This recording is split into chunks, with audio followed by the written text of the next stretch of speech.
I think, are we live? Not yet. Okay, Rachel, so yours. I got the floor. Yes, you do. All right, welcome everyone. Study session tonight. We just have 2 items on the agenda for study session. The first is to discuss the items that we have on the agenda. The second, we have a quarterly update from Cammie about Riverside Village financials. So to get started, item 1, review of the council agenda items for tonight. We have a couple personnel recognitions that we'll handle tonight: employee of the quarter and retirement.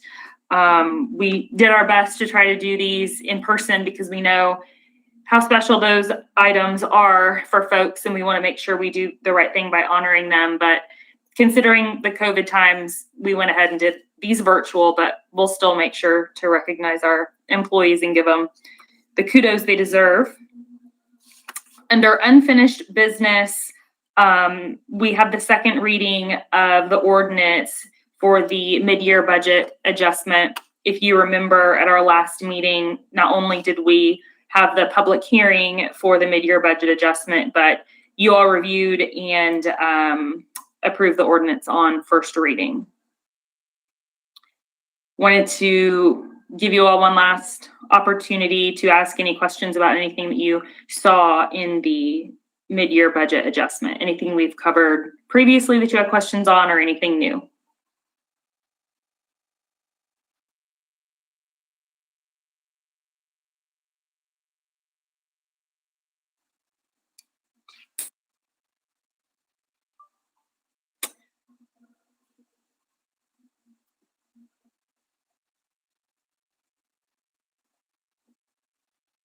Let's go.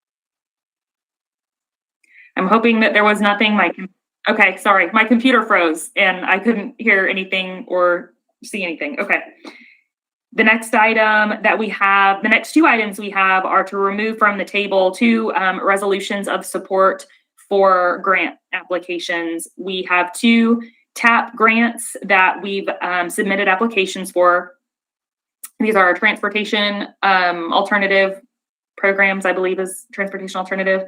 The first is a revised letter of support. Last year, we submitted a TAP grant application to add additional sidewalk on Knob Cone to connect the middle school and the high school. That grant application was accepted. DOT has performed an initial review, cost estimating review, and they've come back to us and said that our cost estimates were low. They anticipated it costing more than what we'd applied for.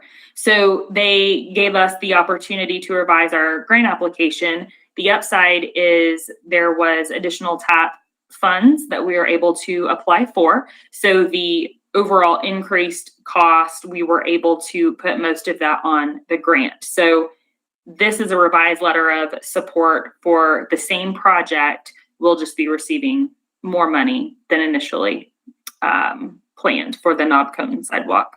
And when will that be, Rachel?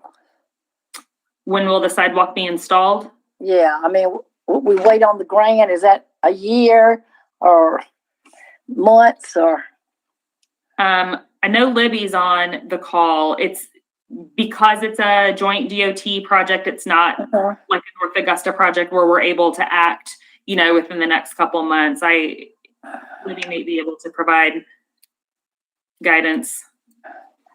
I think as soon as we're able to finalize all the grant and get the notice to proceed from the state, that we'll be able to, it'll be handed over to Tom for him to administer the project. Oh, okay.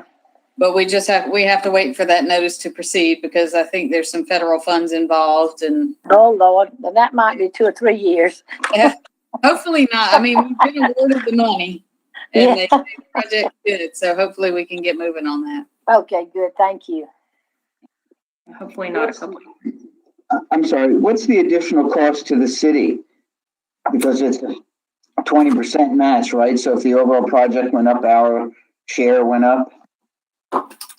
Our share went up $20,000. And that'll be in next year's budget, that whole thing? From the street improvement fund. Okay. So we will now be receiving a grant worth $280,000. In addition to taking into consideration some of the DOT cost increases, Tom was able to reevaluate the full application and better identify things that the city could handle internally without having extra cost or having to hire additional contractors for, which is good. So it's just another example of our efficiencies through our streets and drains area. So we were able to keep the overall cost down on the project pretty tremendously.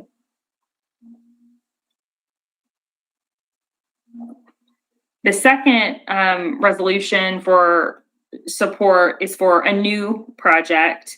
If you all remember, last year, North Augusta Forward donated some land to the city to help facilitate extension of the Greenway.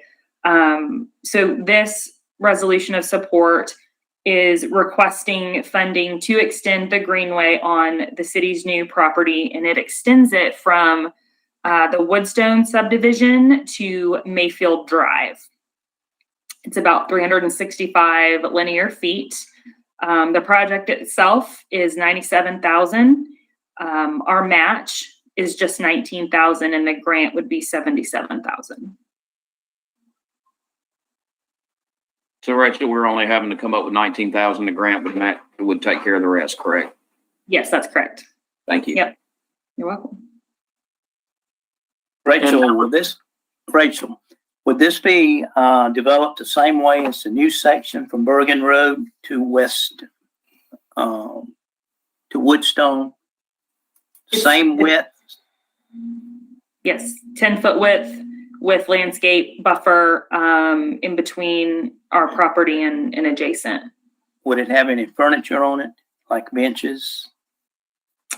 I don't know that. I don't believe that was in the grant application. That's not to say that we won't or that we couldn't put something out there. I'm not aware of any. Excuse me. This will put us very close to the country club property. Is that correct? Yes. Okay.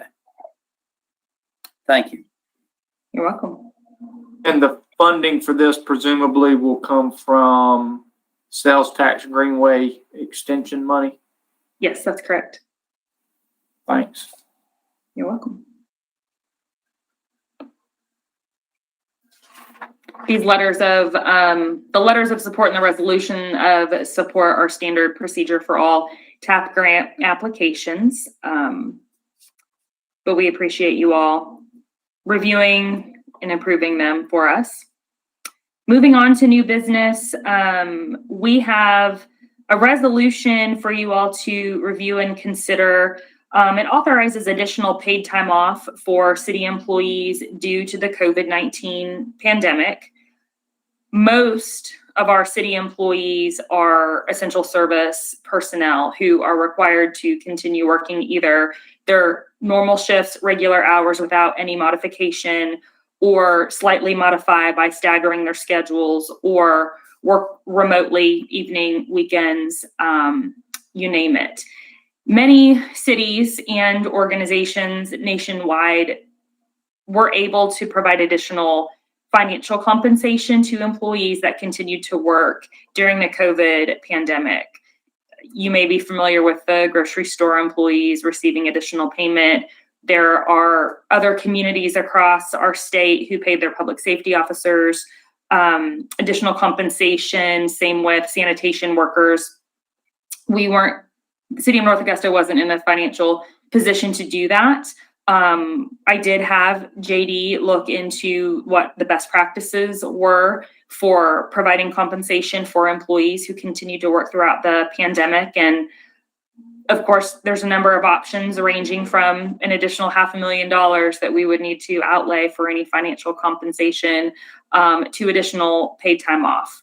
So what we've prepared and brought to you is additional time off in the form of personal days. City employees receive 1 personal day a year.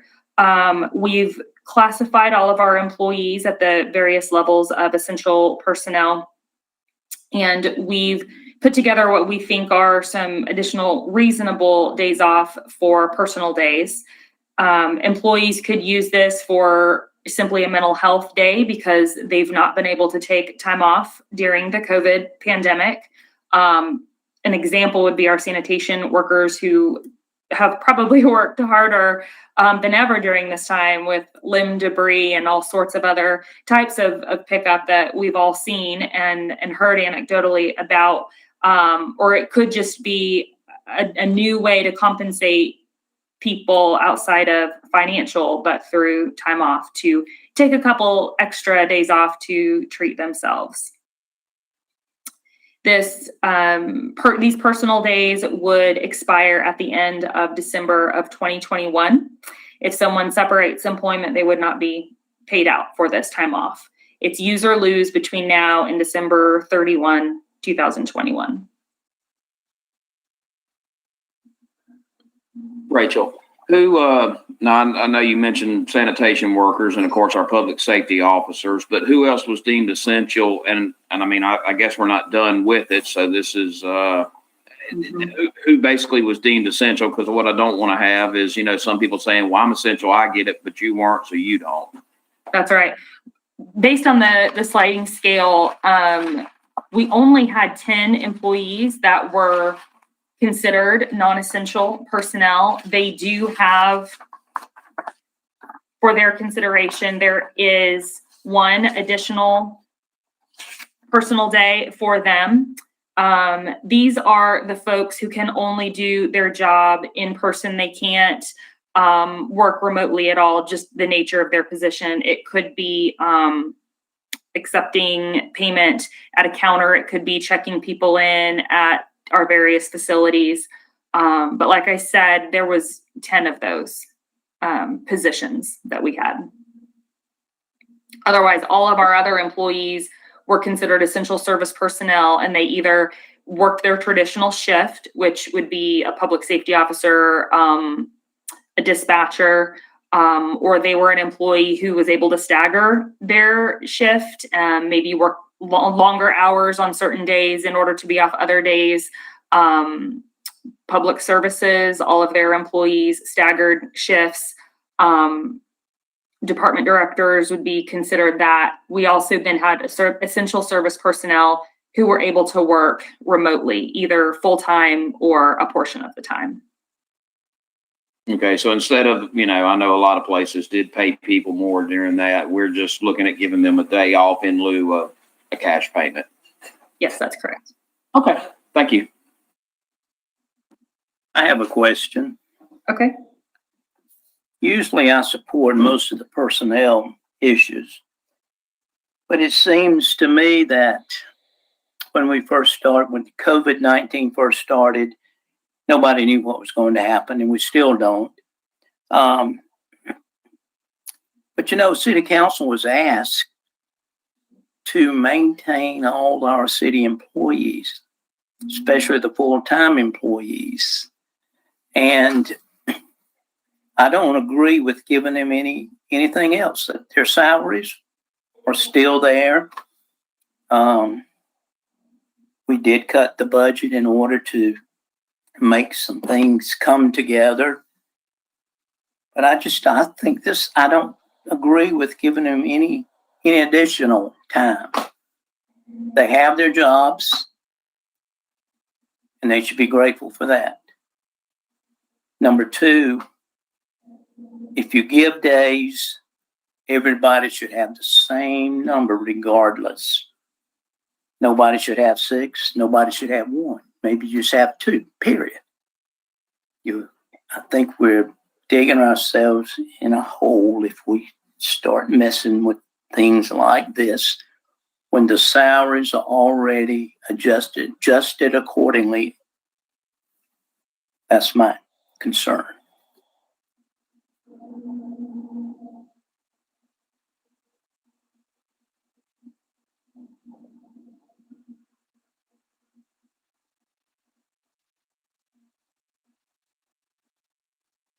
Does anyone else have any questions or thoughts?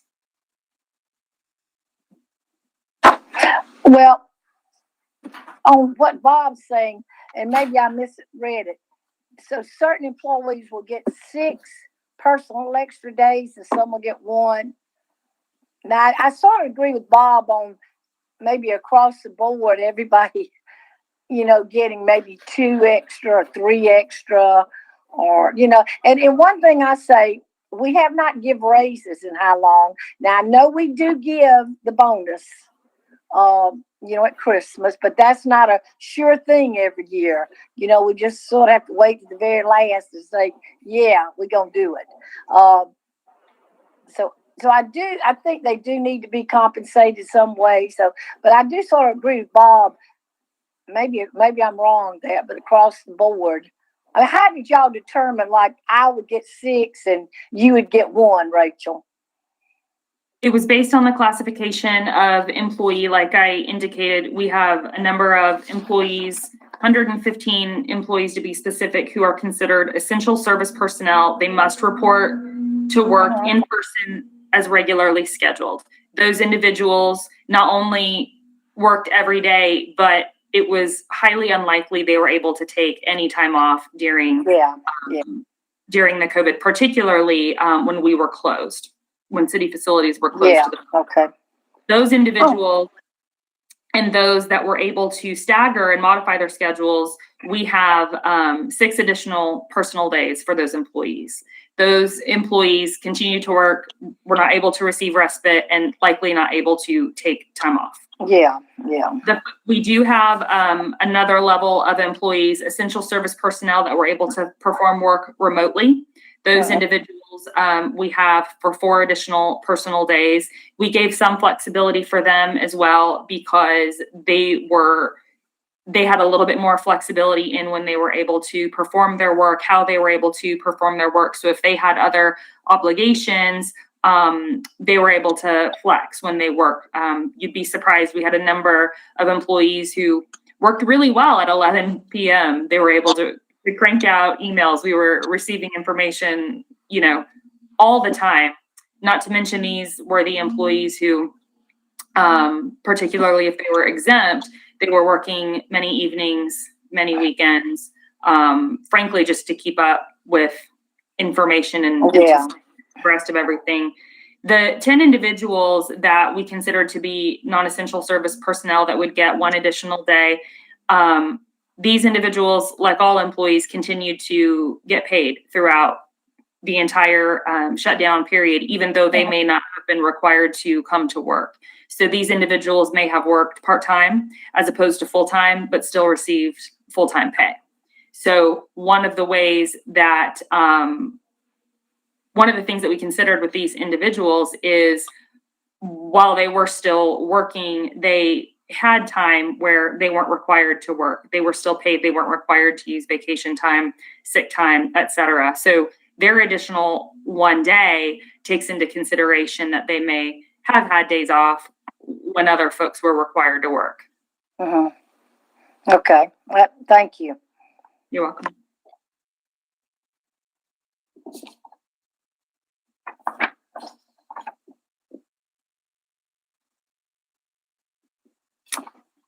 So, Rachel, let me jump in here. I certainly support our employees and continue to. I think this may need some additional discussion based on what I've been hearing tonight as far as potential concerns. And, I think this may be one. It's certainly not dramatically time critical that it be considered tonight.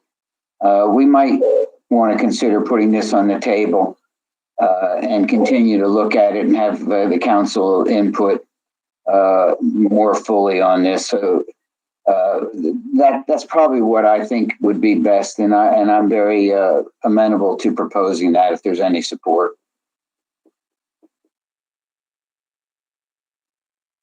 Mr. Mayor, I agree with you. It does need to be in a discussion. You know, I'm a person, I've got, 8 employees.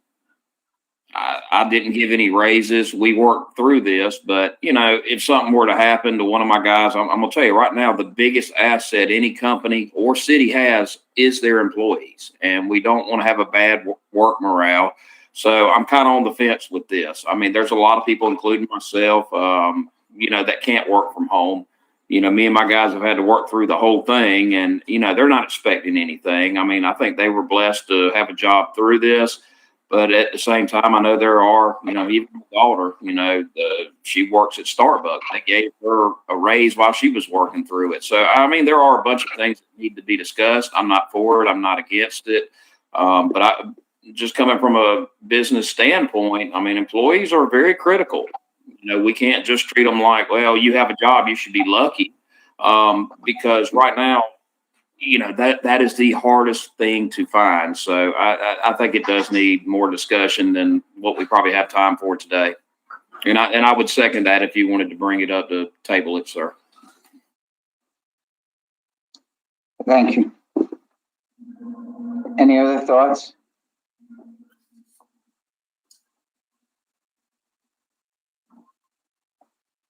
Okay, well, we'll see how it turns out then. Let me just say one thing, Pat, when you mentioned raises and they haven't gotten them, that still is the plan to proceed this year.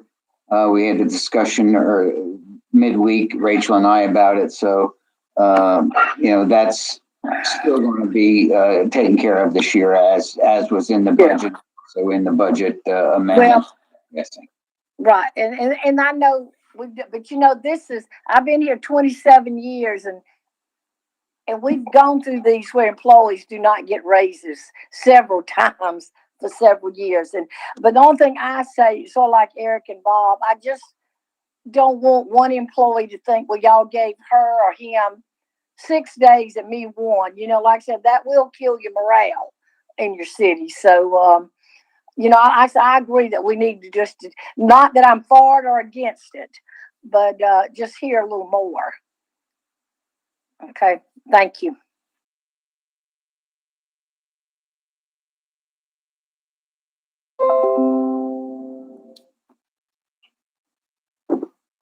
Okay, I don't see anybody else, Rachel, so if you want to continue. Okay. The next item for your consideration is a resolution authorizing funding allocation from our Accommodations Tax Advisory Committee. I'll let Cammie take the lead on this, if you're comfortable with that, Cammie. Sure. Mandy Nelson is the direct staff liaison, and I work with her in preparing the resolutions to bring forth.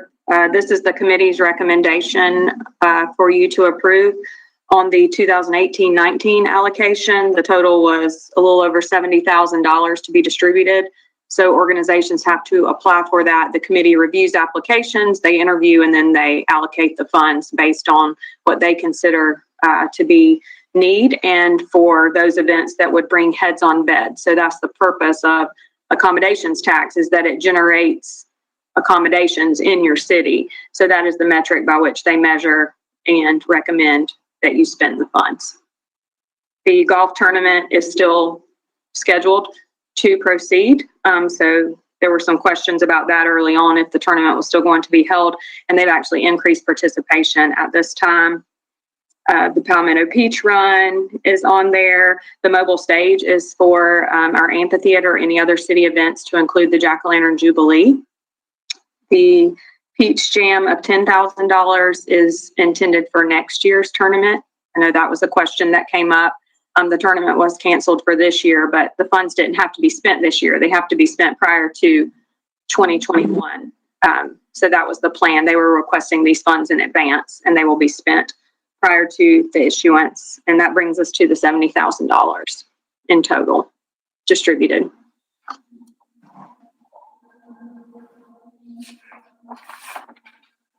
And let me just point out, Cam, if you said it, I apologize for repeating it.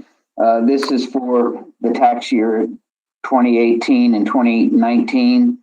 So we still have 2019 and 2020 on the near-term horizon, which we'll be looking at again. So as Cammie explained it to me, I think I got it right, is that we were a little behind getting organized for this opportunity. And so it will be a regular recurrence on a routine schedule, not a couple close together like this one.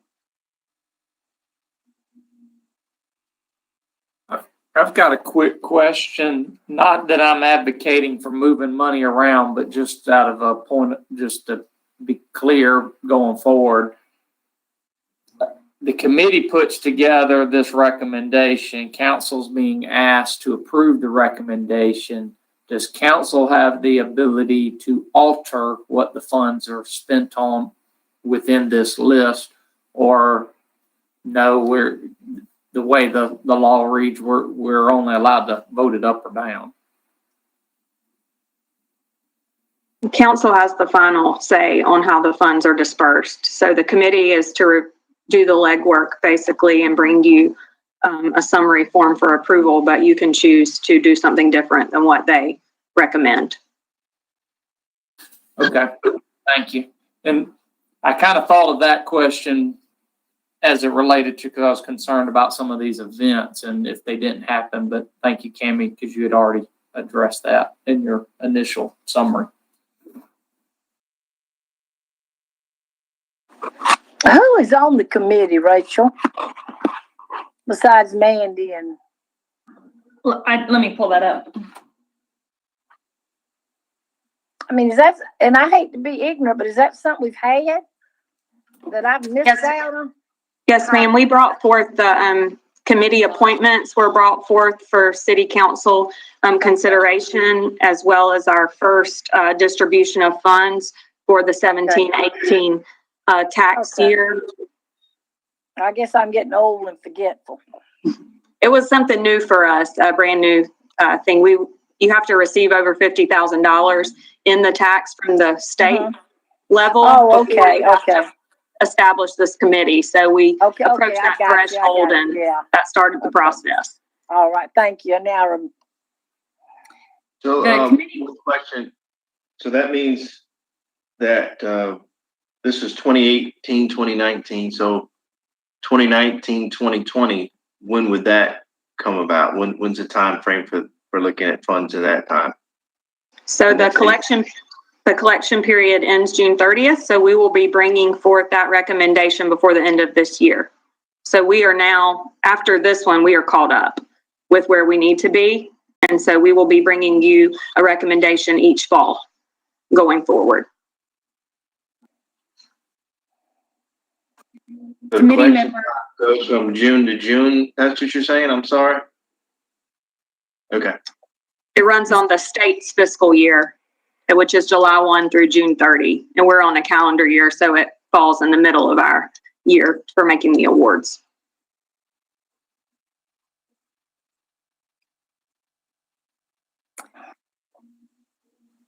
committee members include John Felak representing the Lookaway Hall, Marianne Bigger representing North Augusta Arts and Heritage Center, Havard Ustery representing Fat Man's Snowcap, Brandon Green representing the Green Jackets, David Sulak representing Crown Plaza, Suzanne Fanning representing Pink Dipper, and Trish Beam representing Holiday Inn Express.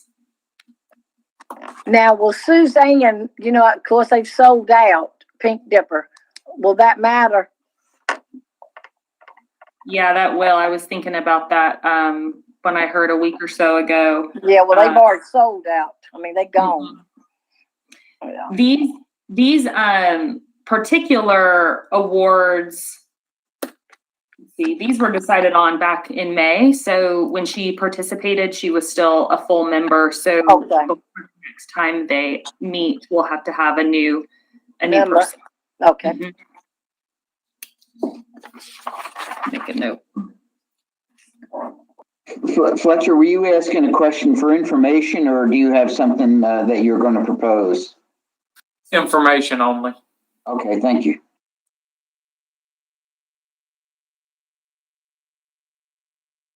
Any other questions about that item?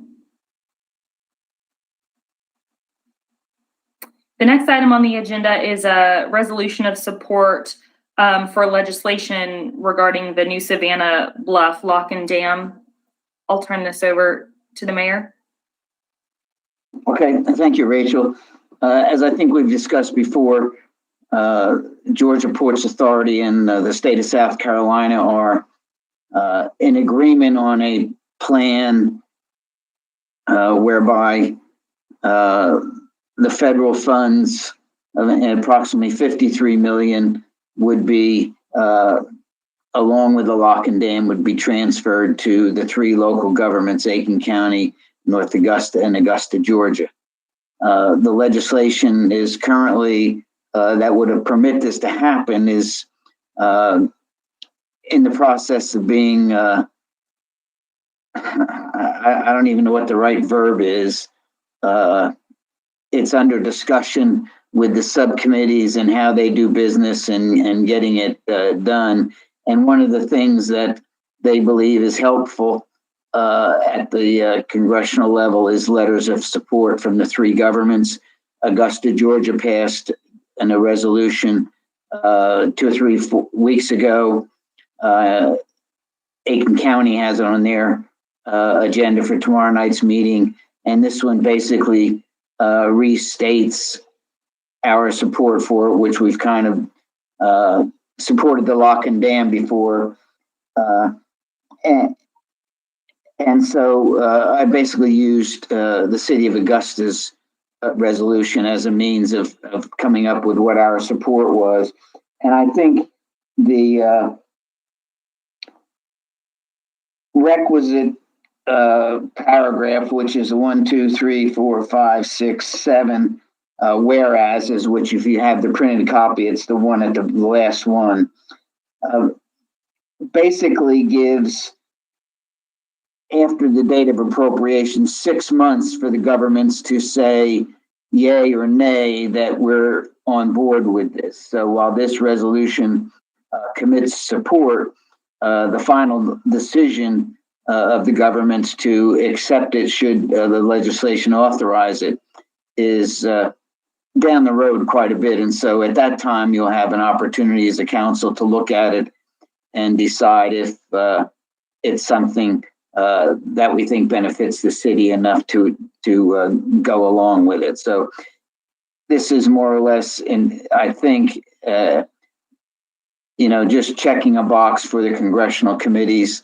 I think you were provided the document that Andrew King, the lobbyist, provided with a link to the committee discussion. I watched it, and boy, it's a process of procedural movement. So nothing really came out of it except they tabled the amendment that would have authorized this, although they all expressed the willingness to continue to support this legislation. I think the other key part of it is, as it relates to the overall effort, is that Georgia Ports Authority is in favor of this. So it has that. The Corps of Engineers, I think, is opposed to it, and National Marine Fisheries may be opposed to it because their purpose is pretty much to get the lock and dam removed so that the fish can gain access upstream. The legislative plan that they're looking at includes in enhancing the habitat downstream of the lock and dam over the long distance between Augusta, North Augusta, and Savannah to improve spawning and habitat. So that's part of it where we hope to be able to take care of the fish. I got an email or a text today, I don't remember which, whereby the judge has allowed the parties, they agreed to basically stop stop any action on the lawsuit for a number of months. I apologize, I don't remember exactly when, to allow this process to proceed. So, you know, they're working hard, and I think all parties are interested in having something done without it going into the, you know, the legal process, because that's pretty uncertain. This looks like a positive way to deal with it, but I'll be happy to try and answer any questions.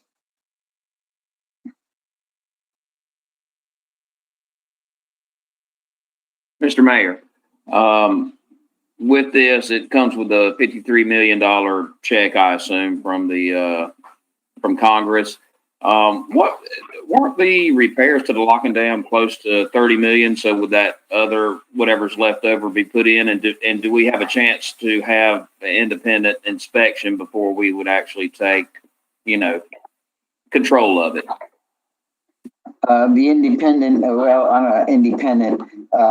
there is an effort by the state of South Carolina dealing with the Department of Justice to enable South Carolina to hire a team of divers to look at the dam and inspect it, and then have, taking that information, have a group of engineers, not only engineers, but experts in the field look at it and estimate what the cost is.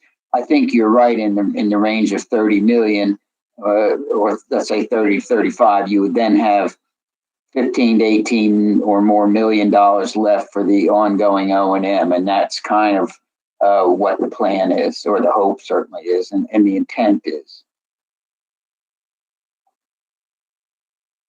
Thank you.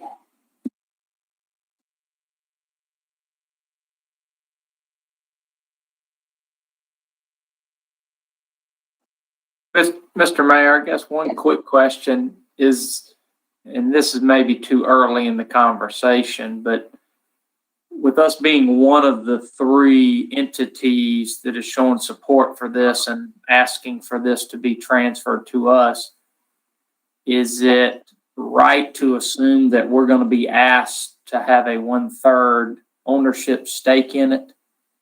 I guess I'm just looking at, we're the smallest ish of the three, and just wondering what kind of, I guess a concern that I would think many of our citizens would have is just want to make sure that we're not being burdened, you know, any more than a citizen that lives in Richmond County.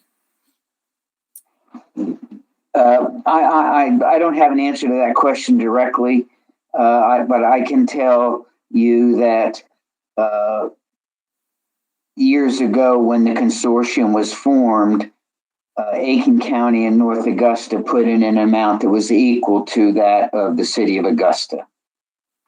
So it may well be not 1/3, but 1/4, if that same formula were to be followed. That's one of the issues that the attorneys are looking at, as to how to do a 2-state agreement, because I think that's a little unusual in these kind of instances. But I've talked to Randy Lowell, the South Carolina attorney, briefly on this, and he recognizes that that's a legal hurdle that has to be dealt with. Okay, thank you.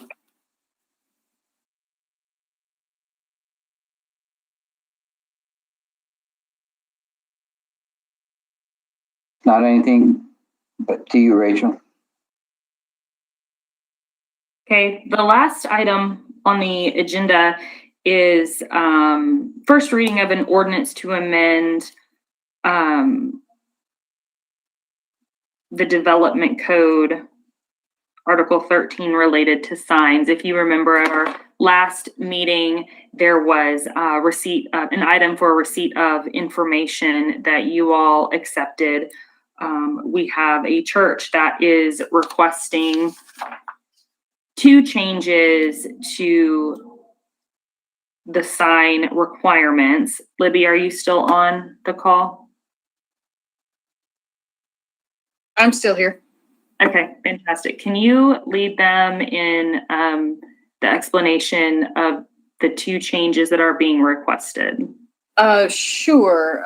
So their main request is going to be to allow electronic reader boards in residential district. So the way the current code is written, even if a church is an allowed use in a residential district, and if a church wanted a electronic reader board, they would not be allowed to have one because they're only allowed in specific zonings, GCTC, and I believe OC. And the church wanted to change that. Do you have any specific questions about it, or? Libby, this is the one that's on Old Edgefield Road, correct?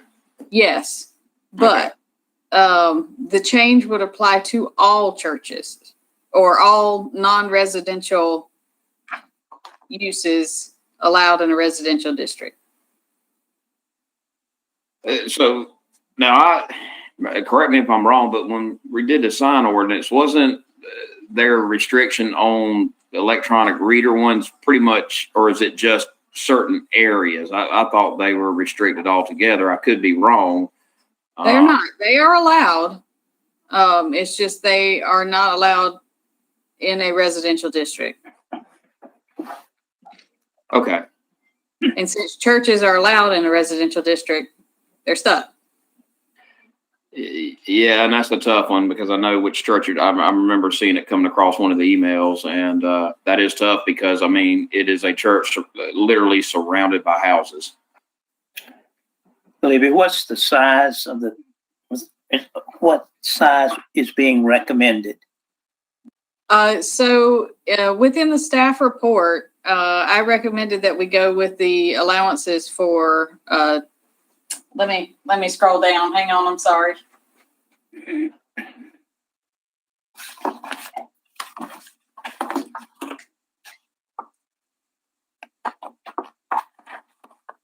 So currently, the planning director is allowed to make a determination about what is the closest equivalent sign size or zoning district that would be allowed to have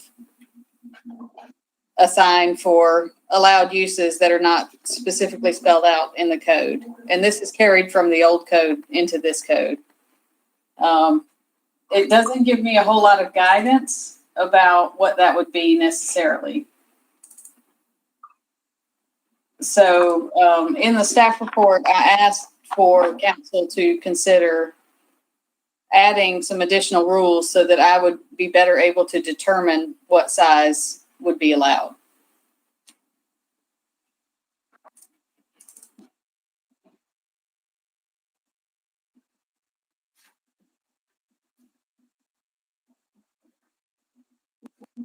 So I guess what I'm trying to say is currently I don't have a size that I could give you necessarily. But depending on which direction you go with the text change, it could be, I think it's a 25-foot height. It would be most similar to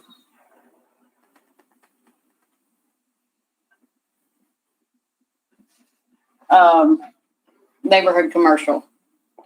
Weren't they asking for the reader board to be the full size of the sign? On this one, yes, 100% coverage. And we currently have it restricted to 50% coverage. If it were allowed. It's not currently allowed, so. Okay, thank you.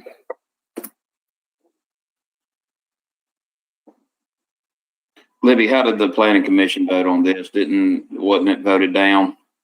That's correct. Okay. I really struggle with this one. I mean, personally, I'm not a huge fan of reader boards in the community. I feel like they're way too Washington Road-ish. So I'm not a huge fan of them. not a real big fan of them they've started going up around town. I know our codes allow it. So, you know, I get it from a church's perspective. They feel excluded because other businesses in other areas are starting to put them up. But I mean, in a residential zoning, and I looked up what all else can be in a residential zoning, some out of right and some out of exceptions and special conditions. I mean, it is limited, but there's other businesses that could be in residential zonings that if we approve this tonight, we are authorizing to be, you know, have a reader board sign. And I just don't feel like we need to be allowing reader board signs in residential areas. And again, I'm not a huge fan of them, period, but if we're going to have them, I think they need to be in tried and true commercial areas of town, major thoroughfares. I do know we have some residential zonings along some major thoroughfares and some other churches. I mean, my church is along in that same type situation. And I think we had a application to the BZA of a similar nature to this, but I don't think, I mean, this isn't a knock against the church. It's just, I don't think any business in a residential zoning should have a reader board. Yeah, I kind of feel the same way. I'm struggling with it too, and it really hurts me to potentially vote against a request from a church. But my church is also in a residential district, would possibly like to have something along those lines. And, you know, the fact that we just rewrote the code, and I realize it's not perfect and it may need changes and tweaks along the way. This isn't a tweak. It's a pretty significant change. And with the Planning Commission, if I remember right, watching it, unanimously voting against it, with the Planning Commission also being the body that, you know, effectively, or at least a committee from that body, effectively rewriting the code so recently. To me, that's just, it's too universal of a change to allow those in a residential district. It's hard for me to support universally allowing reader board signs in residential districts. I don't think I just don't feel like that fits the character of those districts, to do it as a sort of carte blanche, changing as a text amendment. As much as I want to support the church, and if I understand, or again, right from watching the Planning Commission meeting, they've already paid for at least some of the sign. I hate it, but I have a really hard time supporting it. You know, coming from the Planning Commission with a unanimous vote against, with such a recent rewrite of the sign ordinance, I don't think I'm going to be able to support it.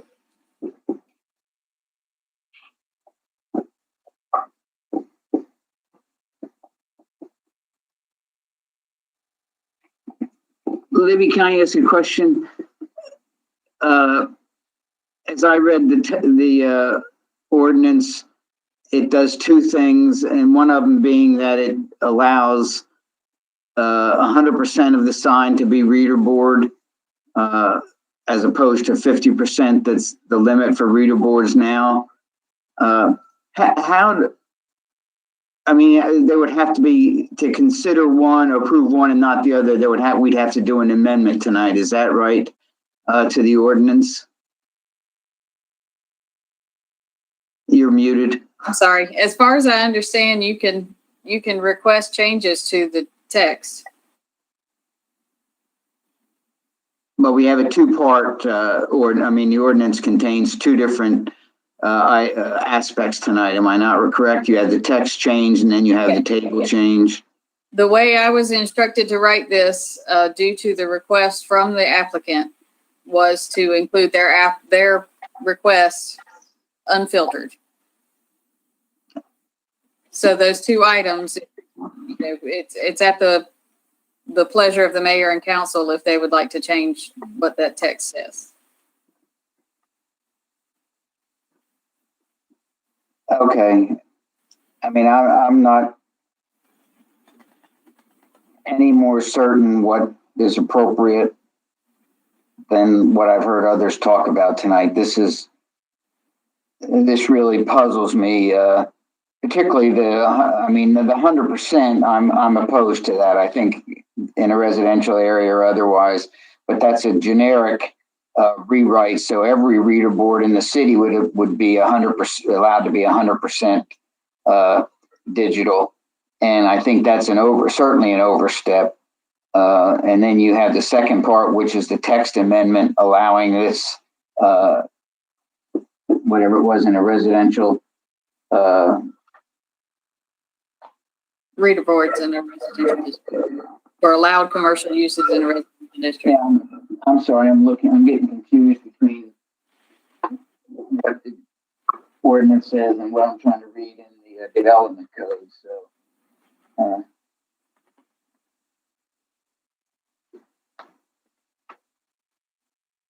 It would be for all non-residential uses allowed in a residential district.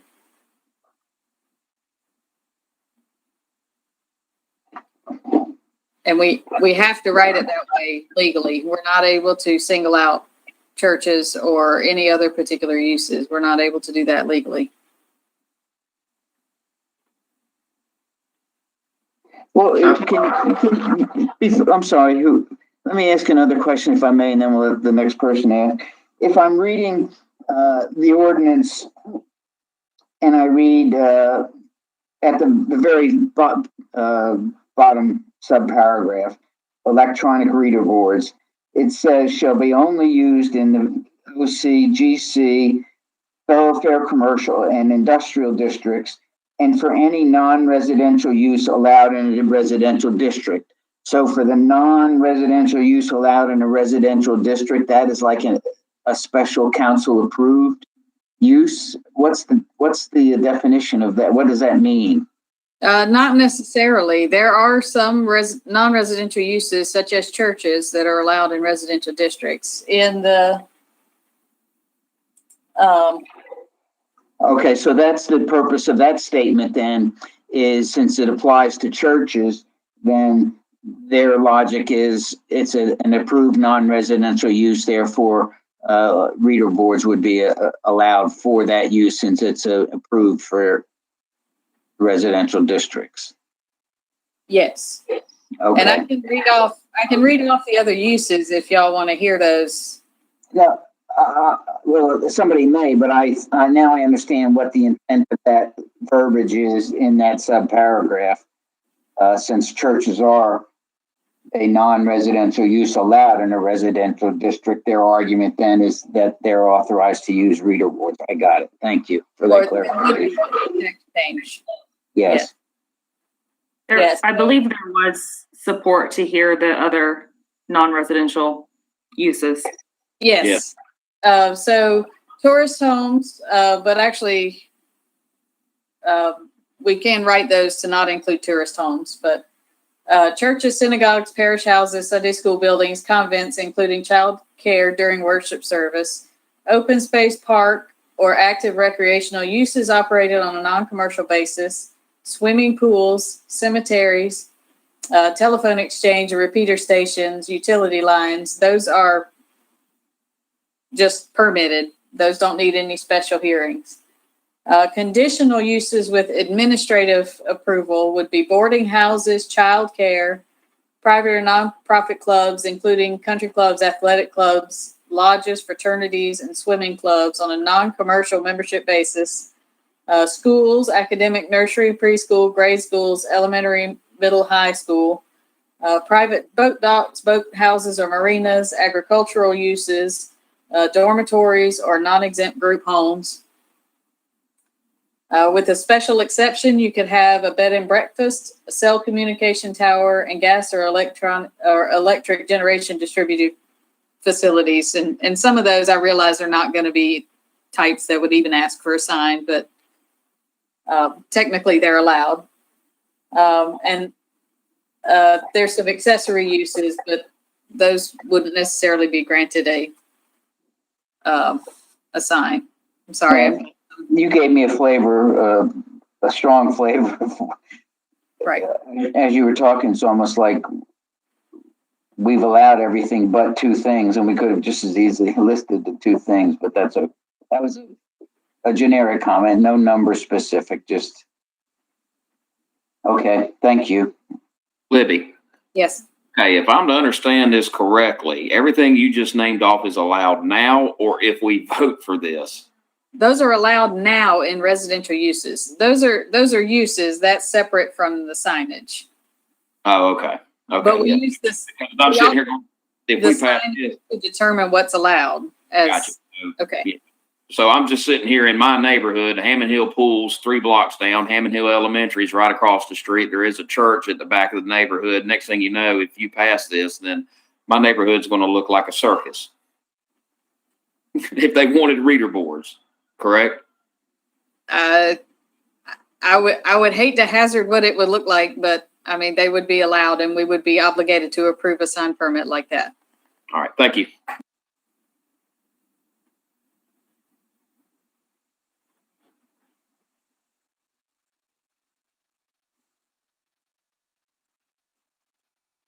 Okay, we're approaching time to switch out from this meeting to the next one, knowing how technologically challenged I am. But certainly I don't want to stifle any other input. So if you have comments, let's hear them, please.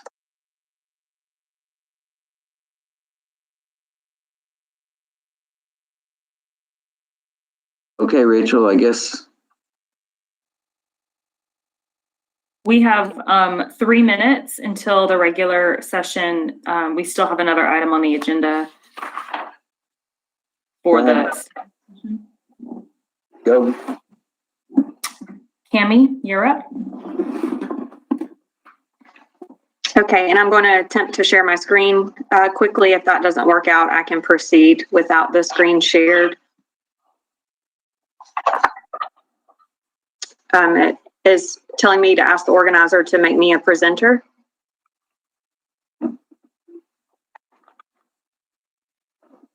That's you, Rachel, I think. Or Sharon or somebody. Ricky. Oh, Ricky. I can proceed without the screen shared. Awesome. Just like that. Can everyone see the screen? Yes. It should have continuing disclosures. Okay, I will move through this quickly so we can get to the regular meeting on time. The first table is the assessed value of taxable property. There was an addition to this table for this quarter. It is the same table that is presented in the audit. And so since the audit had been submitted, we updated the table. So 2019 fiscal year ended, tax year 2018, we are presenting our assessed values of taxable property for both real and personal property, increased from 109.7 to 115.1. The tax rate table did not change. We have not done any millage changes between last quarter and this quarter. This is the budget chart. We did include a paragraph that reflected that council is considering a budget adjustment that could be approved this evening. We just notated the totals of that budget adjustment, and this chart will be updated for third quarter if council passes the proposed budget amendment. The 10 largest taxpayers in the city, this table was updated to reflect the new audit information, as CENG was our largest taxpayer for tax year 2018. The tax collection record of the city was also updated to reflect the new updated information presented in the audit. So fiscal year end 2019 information for tax year 2018 reflects we collected 99.3% of the levy. Our debt table was also updated to reflect 2019 information. The tax increment debt and the Series 2017 bonds, those are all referring to the same 2017 bond issuance. We have not made any principal payments at this time, which is why that number did not show any change. We did have some changes to our outstanding lease purchase obligations. We brought on a new lease and paid off an old lease. We also made payments on our water and wastewater bonds, and so those dollar amounts were reduced to reflect those payments. The general obligation bonds chart, there was no change from March 31st, other than that we have not issued any additional general obligation debt other than sales tax 4. Local hospitality taxes, this is a chart that typically updates every quarter. It's reflective that we have received $814,000 through the first and second quarter of 2020.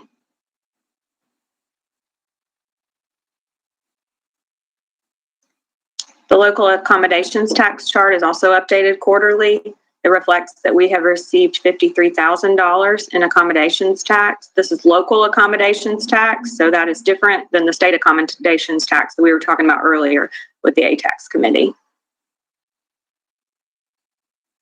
Tax increment revenues is presented every quarter. This is reflective of first and second quarter 2020. We've collected $1.4 million in city TIF revenues.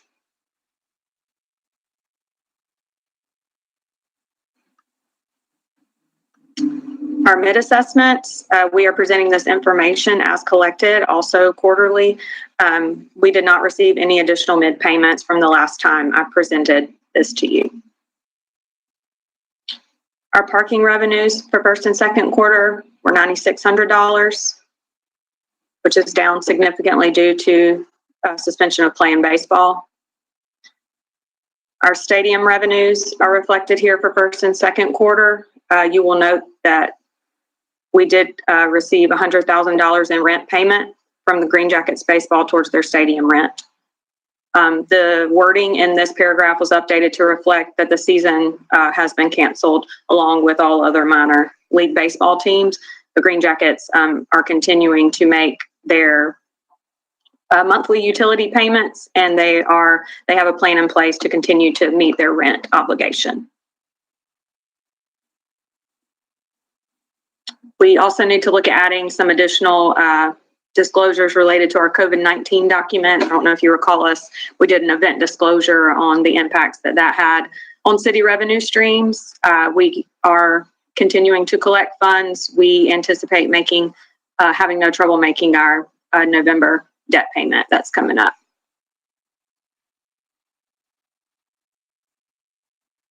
And that's all I have, unless anyone has any questions. I just had a question.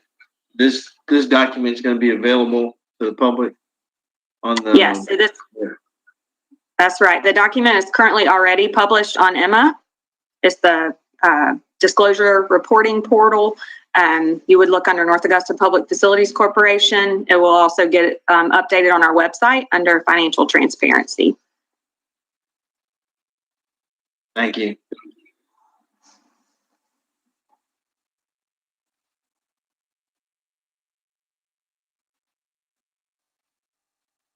Anything else?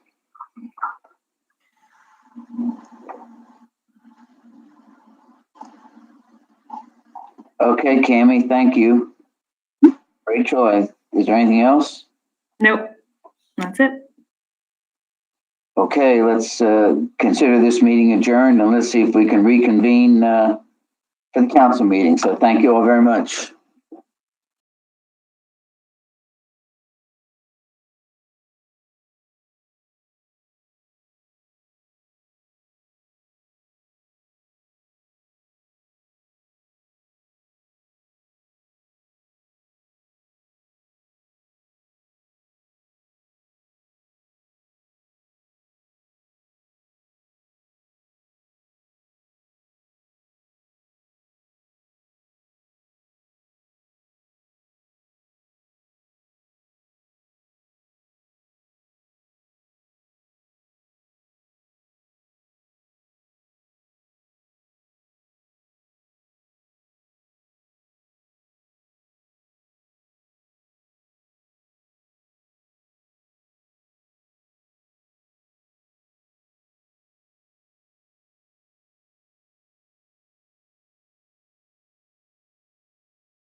Okay, thanks, everybody. I apologize for the delay. We had a good discussion and study session. So at this time, I'd like to call the regular city council meeting to order. And I'd ask to get a stand for the invocation and pledge.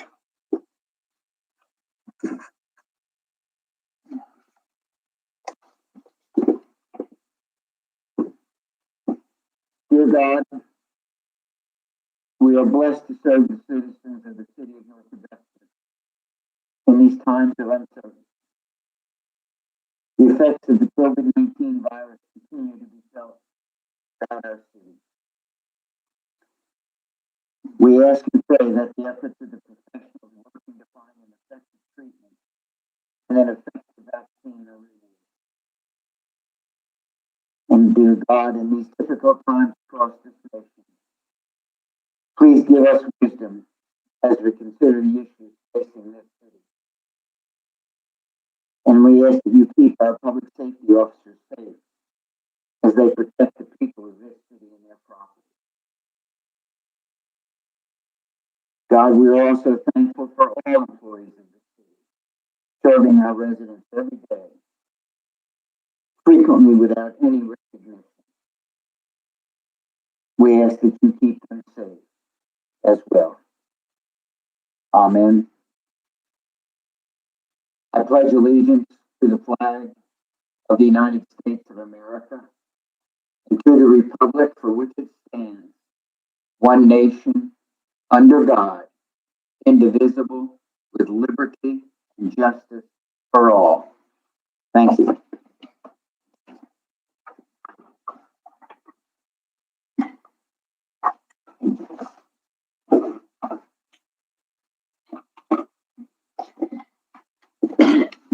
Okay, thank you. Council, bear with me tonight. I got more pieces of paper here in front of me than I've ever had before, so I'm sure to get mixed up somewhere, and I've asked Sharon to do her best to straighten me out when I get confused. But Council, you've been provided the public hearing, the study session, and the regular council meeting minutes, all of July 6, 2020. If there are no corrections or additions, they'll stand approved as provided. See, I've already done it. They're approved. I failed to do the roll call. It looks like we're all present. Moving on to item number 5, employee of the quarter for April, May, and June of 2020.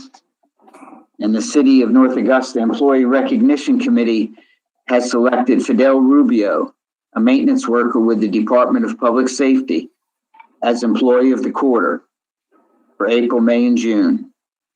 Fidel started working with the City of North Augusta in November 2012 and has always been an exemplary employee for public safety.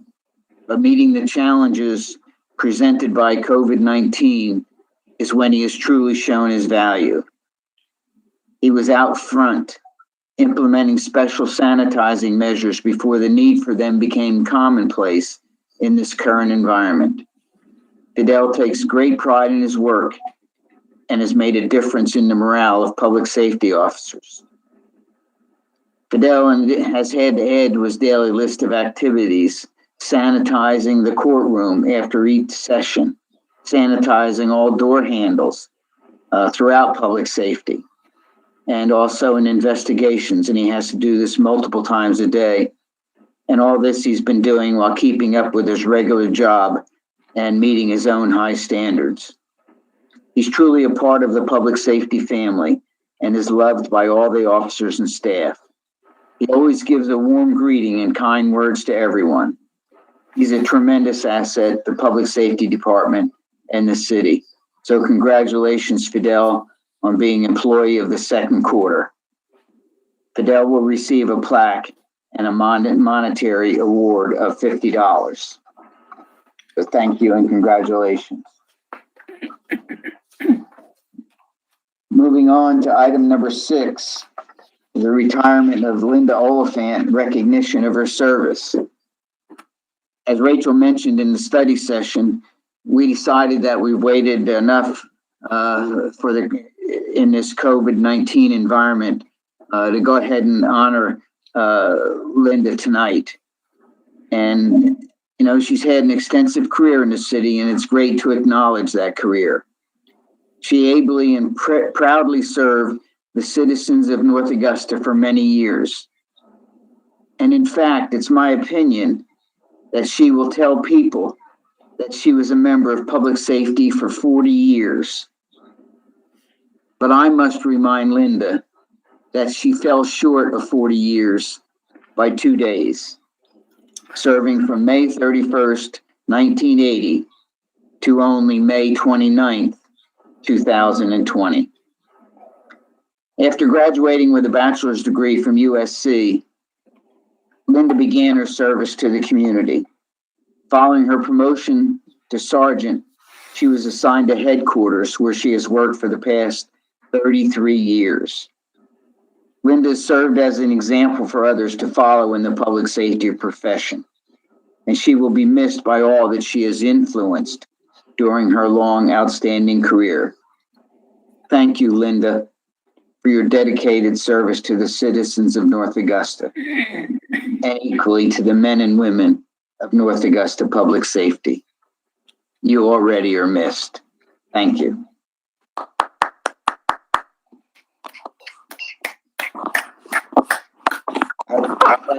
Quite a career. Wow. Moving on to item number 7, which is ordinance number 2020-17, amending the budget for fiscal year 2020, containing estimates of proposed revenues and expenditures by the city of North Augusta, South Carolina, for the budget year beginning January 1, 2020, and declaring that same shall constitute the amended budget of the city of North Augusta for such budget year.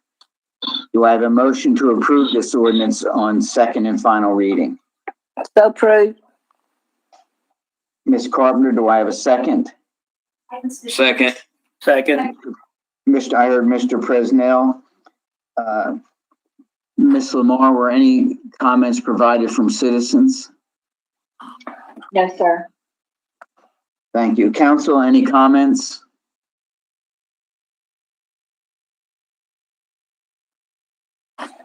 Seeing none, I'll call for the vote. Virtually, I have to do a roll call. Mr. Brooks? Yes, sir. Approve. Ms. Carpenter? Yes. Mr. Dickert? Yes. Mr. McGee? Yes. Mr. Presnell? Yes. Mr. Toole? Yes. The chair also votes yes. The ordinance passes on second reading by unanimous vote of 7-0.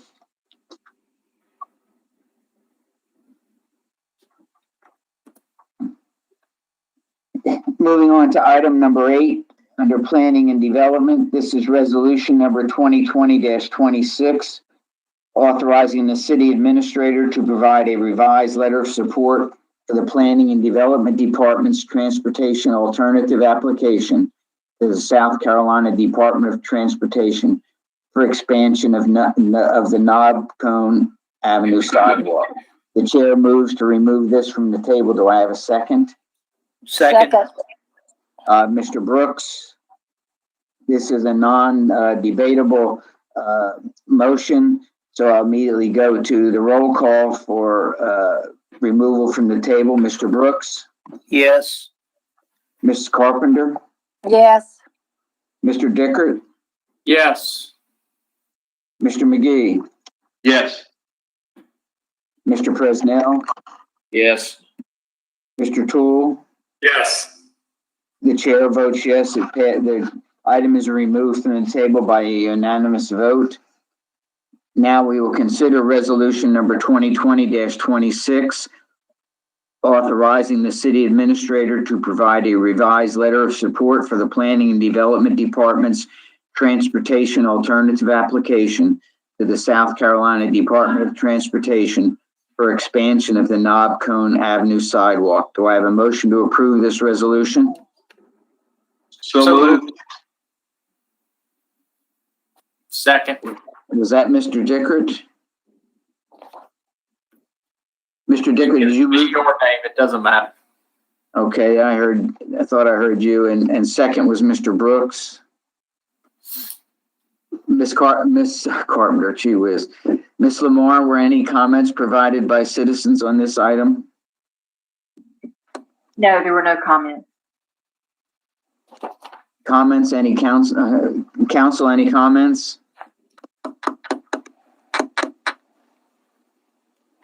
Hearing none, move to the vote for approval of resolution number 2020-26.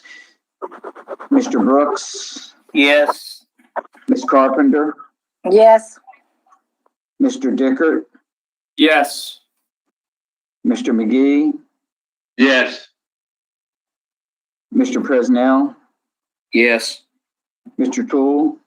Yes. The chair also votes yes. The resolution passes by a vote of 7-0.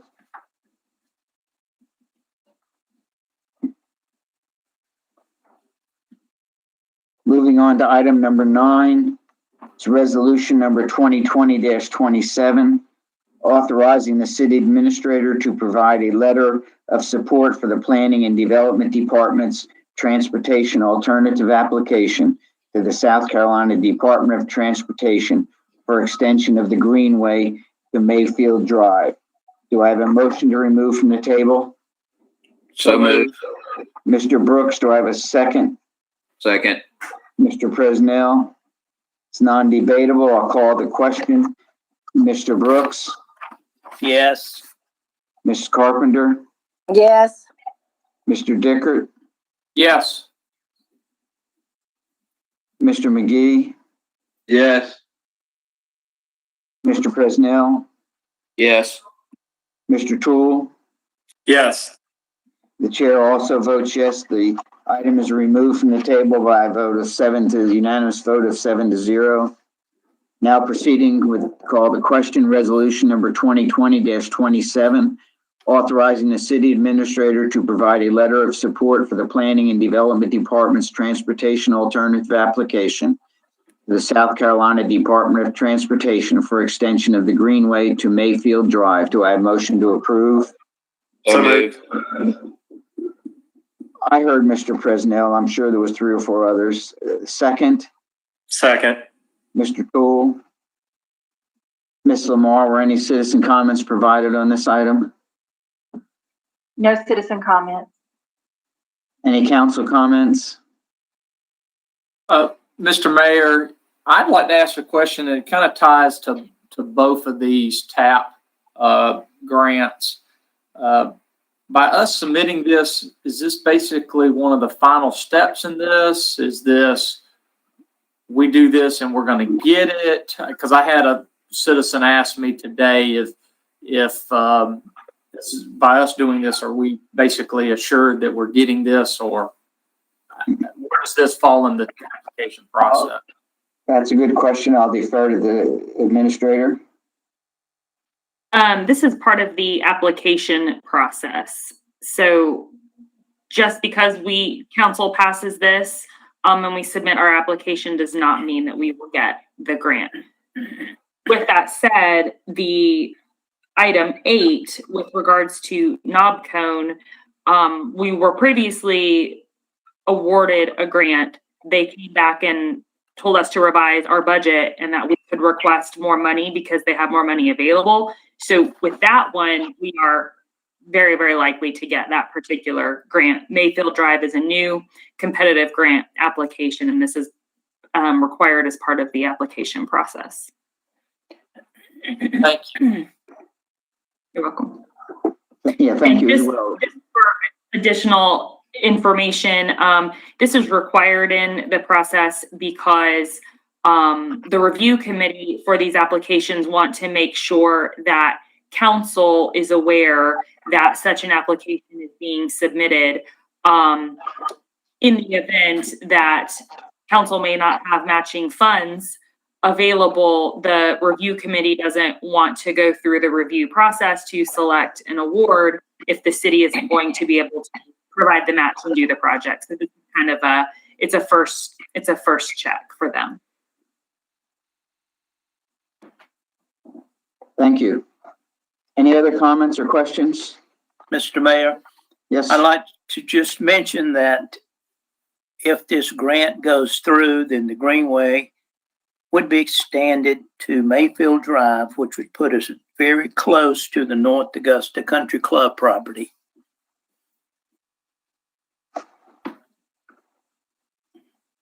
Okay, thank you. And certainly that's where we ultimately, I'm sure, I know we want to get there to tie it into the city, so.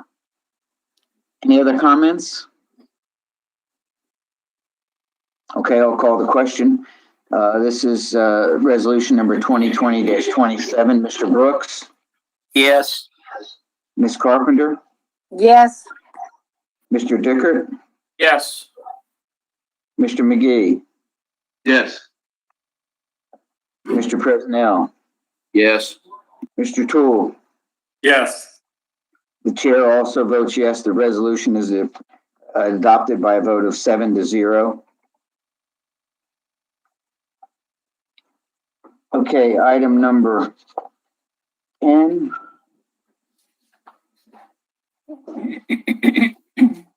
is resolution number 2020-29, a resolution authorizing additional paid time off for the City of North Augusta employees due to the COVID-19 pandemic. The chair would move to table this resolution. Is there a second? Second. Mr. Presnell. Again, this is a non-debatable motion. Mr. Brooks, Yes. Ms. Carpenter, Yes. Mr. Dickert, Yes. Mr. McGee, Yes. Mr. Presnell, Yes. Mr. Toole, Yes. and the chair also votes yes. The item is tabled unanimously. Thank you. Moving on to item number 11,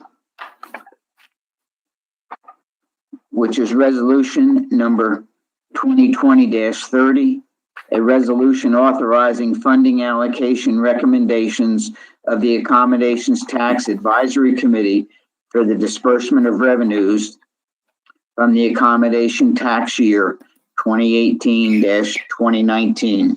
Do I have a motion to approve this resolution? So moved. I heard Mr. Brooks. Do I have a second? Second. Ms. Carpenter, thank you. Ms. Lamar, were there any comments provided from citizens on this item? No, sir, there were no comments. Thank you. Council, any comments? Yes, Mr. Mayor, for the public's sake, I think it'd be good if we read out what projects in the funding allocation that each received. Okay, it's a good suggestion. You want the ones that were approved and the amount? Yes, sir. Okay, Or what's being recommended that we approve. right, I got you. The project name is the Von Taylor Championship, which is a American Junior Golf Association tournament. The amount allocated was $5,000. The Palmetto Peach State Run was allocated is recommended for $10,000. A mobile stage for events by the City of North Augusta has a recommended allocation amount of $45,147.37. The Peach Jam is recommended to be allocated $10,000, and the allocations total $70,147.37. Thank you for that suggestion. Any other comments from council? Point of clarification. The Peach Jam funding is for the year 2021. That's correct. Any other comments from council?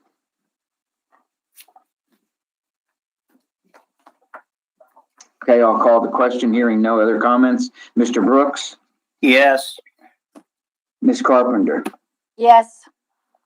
Mr. Dickert, Yes. Mr. McGee, Yes.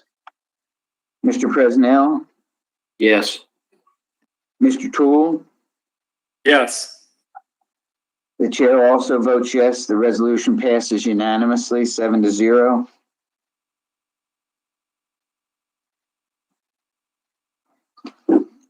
Moving on to item number 12, Economic Development. This is resolution number 2020-31, a resolution in support of legislation regarding the new Savannah Bluff Lock and Dam. The chair moves and makes a motion to approve the resolution. Do I have a second? Second. Mr. Presnell. Ms. Holcomb, gee, I'm jumping, sorry. That was a Freudian slip. I apologize. Ms. Lamar, any comments from citizens? Yes, there is comment from a citizen. Before you start, Ms. Lamar, I think it may be incumbent upon me to make just a brief explanation of what the resolution and its purpose and intent is, and then we can continue with the comments. The resolution is in support of legislation that's being considered by Congress regarding an opportunity to transfer the ownership of the new Savannah Bluff Lock and Dam to the three governments locally, which would be the city of North Augusta, Aiken County, and the city of Augusta, Georgia. This is a proposal that's been worked on jointly by Georgia Ports Authority, as well as the state of South Carolina through its attorney, Mr. Lowell. Basically, the transfer would come with an appropriation of about $53 million, or a minimum of $53 million, as I understand it now. And then once that occurs, the city would have an opportunity over a 6-month period to decide whether or not that the benefits and costs associated with this transfer would make sense. And this resolution will be provided to the legislative committees in Washington to show that the local government supported. The city of Augusta approved a resolution several weeks ago. We have it on our agenda tonight for approval, and Aiken County has it on their agenda tomorrow night for consideration and hopefully approval. So that's the background. And now, Ms. Moore, I'm sorry if you want to go ahead and proceed with the comment. Okay. We did receive citizen comments from Mr. Perry Holcomb. He writes, Madam Clerk, near the top of page 1 in red type, it states, quote, citizen comments about specific agenda items or matters not listed on the agenda may be submitted by email to the city clerk, Sharon Lamar, at slamar@northaugusta.net, end quotes. I have a question about item 12, quote, resolution number 2020-31, resolution in support of legislation regarding the new Savannah Bluff Lock and Dam, end quote. What is the wording of resolution number 2020-31? I asked that question for the city to fulfill the, quote, finding and purpose, end quote, South Carolina Code 30-4-15, which the General Assembly found for South Carolina FOIA. Section 30-4-15, findings and purpose. The General Assembly finds that it is vital in any democratic society that public business be performed in an open and public manner, so that citizens shall be advised of the performance of public officials and of the decisions that are reached in public activity and in the formulation of public policy. Toward this end, provisions of this chapter must be construed so as to make it possible for citizens or their representatives to learn and report fully the activities of their public officials at a minimum cost or delay to the person seeking access to public documents or meetings. Please note the first sentence states, quote, so that citizens shall be advised of the performance of public officials and of the decisions that are reached in public activity and in the formulation of public policy, end quote. Quote, shall be advised, end quote, is not only future tense, but it's also imperative mood, where legally shall means must, as defined by the North Augusta Code of Ordinance and South Carolina Code of Laws.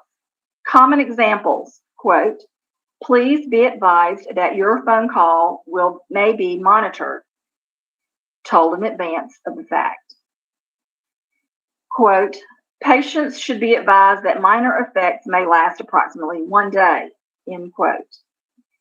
Also, please note the second sentence where it states, quote, provisions of this chapter must be construed as to make it possible for citizens or their representatives to learn and report fully the activities of their public officials at a minimum cost or delay to the person seeking access to public documents or meetings, end quote. From that, quote, provisions of the chapter must be construed, end quote. That is imperative mood again, meaning must. Quote, learn and report, end quote, are both present tense verbs meaning to do now or in the present. Quote, person seeking access to public documents or meeting, end quote, where seeking is the present participle of the verb seek. I appreciate your attention to my request. Thanks, Perry.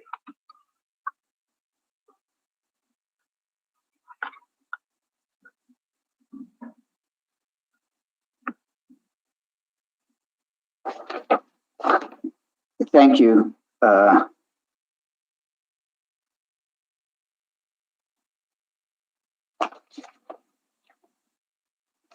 believe Mr. Holcomb's, one of his requests,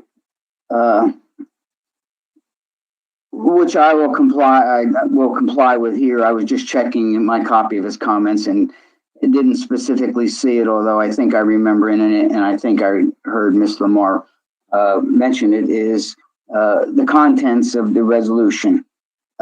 And he asked that it be read. I will read it in its entirety. And it says, Resolution number 2020-31, resolution in support of legislation regarding the new Savannah Bluff Lock and Dam. Whereas the new Savannah Bluff Lock and Dam and its associated park, amenities, and impoundment of the Savannah River has served as an important resource and feature for the city of North Augusta, South Carolina, and Augusta, Georgia, since its completion in 1937, providing water supply, recreation, economic value, and enhanced quality of life in and surrounding North Augusta.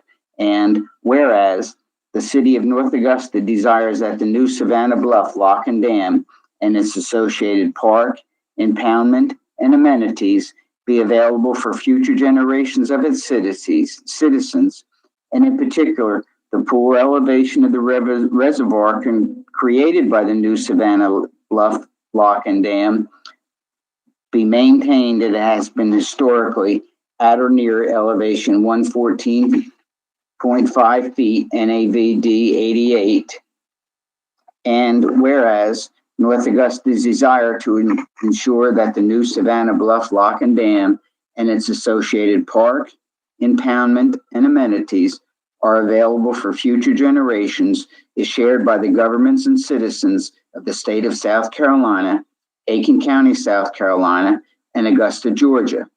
The city iterates its support expressed in resolution number 2019-1, quote, a resolution in support of option 1-1 for the new Savannah Bluff Lock and Dam as presented by the Army Corps of Engineers as a mitigation project for the Savannah Port deepening, close parentheses, for maintaining the pool elevation as it has been historically at or near elevation of 114.5 NAVD 88, and directing that, quote, any and all measures should be undertaken by the mayor and city administrator to ensure that the present pool be maintained, close quotes. And whereas the U.S. Army Corps of Engineers, the Corps, which is the current owner of the new Savannah Bluff Lock and Dam, determined in October 2019 that it would remove the new Savannah Bluff Lock and Dam and construct an in-river structure, resulting in significant lowering of the river pool elevation, threatening the water supply of cities and industries, recreation, economic value, and enhanced quality of life for citizens, and affecting the park managed by Augusta. The February 2019 field demonstration test conducted by the Corps showed that water levels in the Savannah River resulting from removal of the new Savannah Bluff Lock and Dam would negatively impact North Augusta residential neighborhoods and threaten water supplies. And whereas congressional representatives have introduced or are considering introduction of legislation that would provide for the new Savannah Bluff Lock and Dam and its associated park to remain in place. And whereas the proposed legislation provides for conveyance of the new Savannah Bluff Lock and Dam jointly to the city, Aiken County, and Augusta, Georgia, and include in the fiscal year September 30th, 2020 or September 30th, 2021, an appropriation of $53 million as a federal cost share to the city, to Aiken County, and Augusta, Georgia, for the purpose of any construction, operation, maintenance, repair, and rehabilitation necessary for the new Savannah Bluff Lock and Dam. And whereas, under the present legislation, the transfer of the new Savannah Bluff Lock and Dam would occur no later than January 30th, 2031, or within 6 months of the date of appropriation of funds required for the federal cost share, thus providing that time for assessment by the city of the benefits and costs of acceptance of the new Savannah Bluff Lock and Dam and federal cost share. And now therefore be it resolved by the mayor and city council for the city of North Augusta, South Carolina, in meeting duly assembled and by the authority thereof, that North Augusta supports the proposed legislation described herein and authorizes the mayor and city administrator to take such actions as is necessary to support the legislation through technical, legal, and other support. The city clerk is requested to provide this resolution to the appropriate congressional delegation for consideration and inclusion in the record for federal legislative process. Done, ratified, and adopted by the mayor and city council of the city of North Augusta this day, 2020. So that's the text of the resolution. And as along this line, in addition to this, while comments on our agenda are requested to be provided by noon on the day of our meeting, Ms. Lamar received an email which was sent today at 3:26 p.m., which I believe it looks like council members, you were provided a copy of. The subject of this email is correction to Rep. Rick Allen's statement to Chronicle 07/19/2020. And even though it came after the established time for receiving comments, I think it's appropriate that we read the comments. And since this is a little unusual in terms of timing of receipt, I will go ahead and read them. And it starts and it states, Madam Clerk, I request this email be read at and made part of the minutes of City Council meeting this evening, 07/20/2020. I shall not be present because I have no idea of how the city goes about disinfecting council chambers and the stairwell rails and door handles which I would use. I would also suggest making a copy for the addressee's referral. This is the subject's quote of part of Representative Allen's statements on the subject. Quote, the Weirs would not maintain the pool at its current level of 114.5 feet above sea level, close quote, which he said previous legislation required and, quote, would drop it by 4 to 5 feet below pool level, which is unacceptable, close quote. First of all, Representative Allen has not made available the scientific sources for his information. It is likely hearsay and mostly political in nature. I wish to show 3 plots of the pool level conditions during certain but important times. These come from the USGS gauge on the Jefferson Davis Highway Bridge and show as copied from the USGS website. Then I will continue, which appears to be in bold print, I guess, a headline which says the pool level on 12/16/2026, the day President Obama signed the WIN Act into law. Continues section 1319 of the WIN Act states, in part, that any replacement of the current L&D is, 1, to maintain the pool for navigation, water supply, and recreational activities as it is in existence on the date of enactment of this act. That's the quote from the WIN Act. He's provided a plot, which I don't have access to show everyone, but it says the text above is a plot of the height of the Savannah River Pool between North Augusta, South Carolina, and Augusta, Georgia, on the date the bill was signed into law. The pool never reached 114.25 feet, let alone 114.5 feet.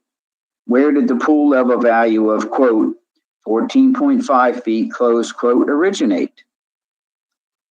Continuing, the Savannah River pool height during USACE's drawdown during 2019. That's the U.S. Army Corps of Engineers. The Corps admits that the drawdown was done during the worst conditions with greater than normal discharges from Thurman Dam and without the use of flashboards on the Stevens Creek Dam to assist in flow control. He then shows a plot of the pool level during the pool minima of the drawdown. And he then continues with the text, which says the Corps was shooting for a minimum of 11 feet. That's the lowest level predicted by their model of alternative 2-6D. The drawdown's minimum did reach 10.5 feet or slightly less twice. It was at 11.0 feet on 9 occasions during the minima. No photos I've seen of the drawdown carry any time date stamp. And he shows a graph, which is the pool height during the period 04/06-12/2020. That's 046 through 12/2020. So it's April 6th through April 12th. The plot of the pool gauge proves the Corps does not need alternative 2-6D to reach a level between 10.5 and 11.0 feet. The current lock and dam, as is, does that job quite nicely under lower discharges from Thurman Dam. I quote from the Corps' current Savannah River drought plan, quoting, the current plan establishes a minimum daily average release from Thurman of 3,800 CFS, that's cubic feet per second. This is the minimum discharge as required under agreement with the states to meet water quality and water supply objectives, close quote. It is not downstream where the pool level between North Augusta and Augusta is controlled. It's controlled by the discharge from Thurman Dam. Has Representative Allen ever made any statement as to that fact? And the email is signed Perry Holcomb, North Augusta, South Carolina, 29841, July 20th, 2020.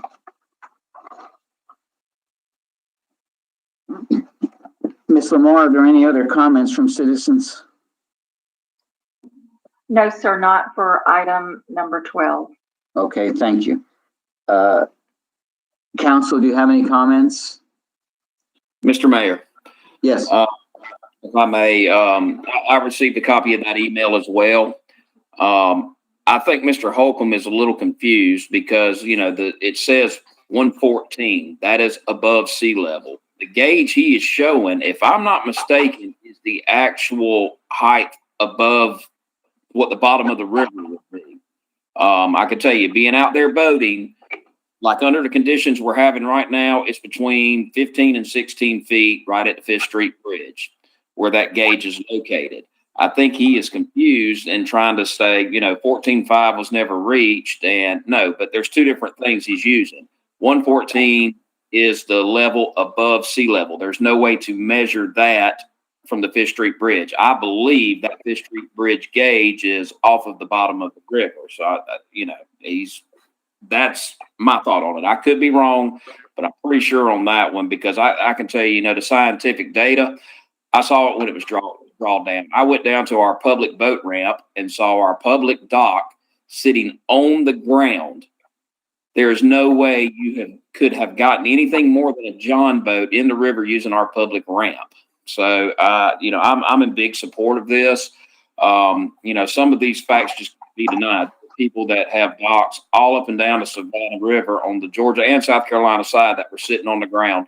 No matter how much the river has fluctuated this summer or any time else, it has never gotten as bad as it was that last February.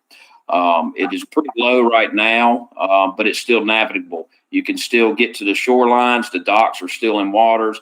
And I think the average depth, the last time I was out, was about 14.5 feet, right at the gauge right there at Fifth Street.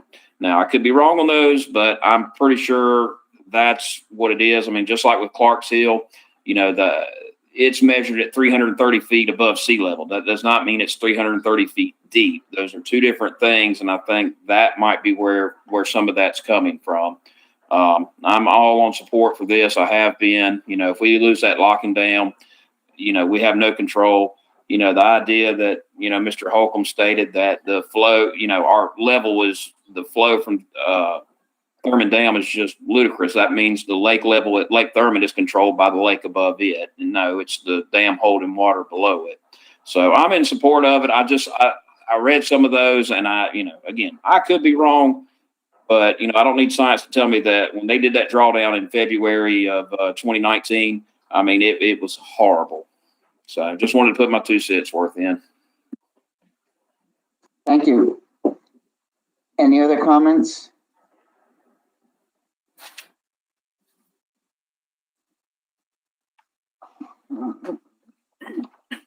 Okay, hearing none, I'll call the question. This is resolution number 2020-31.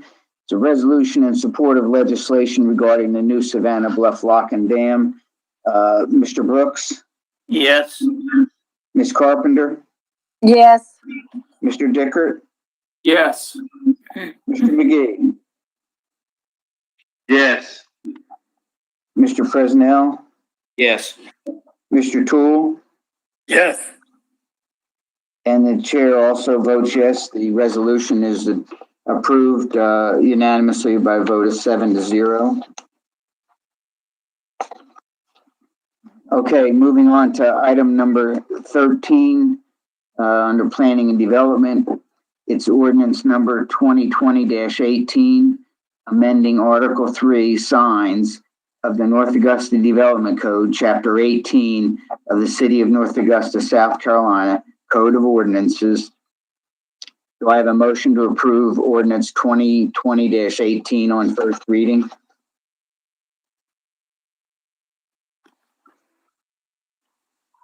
So moved. Ms. Carpenter.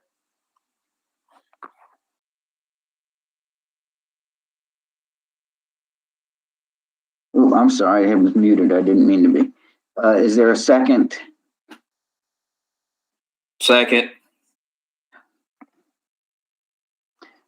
Mr. Fresnel?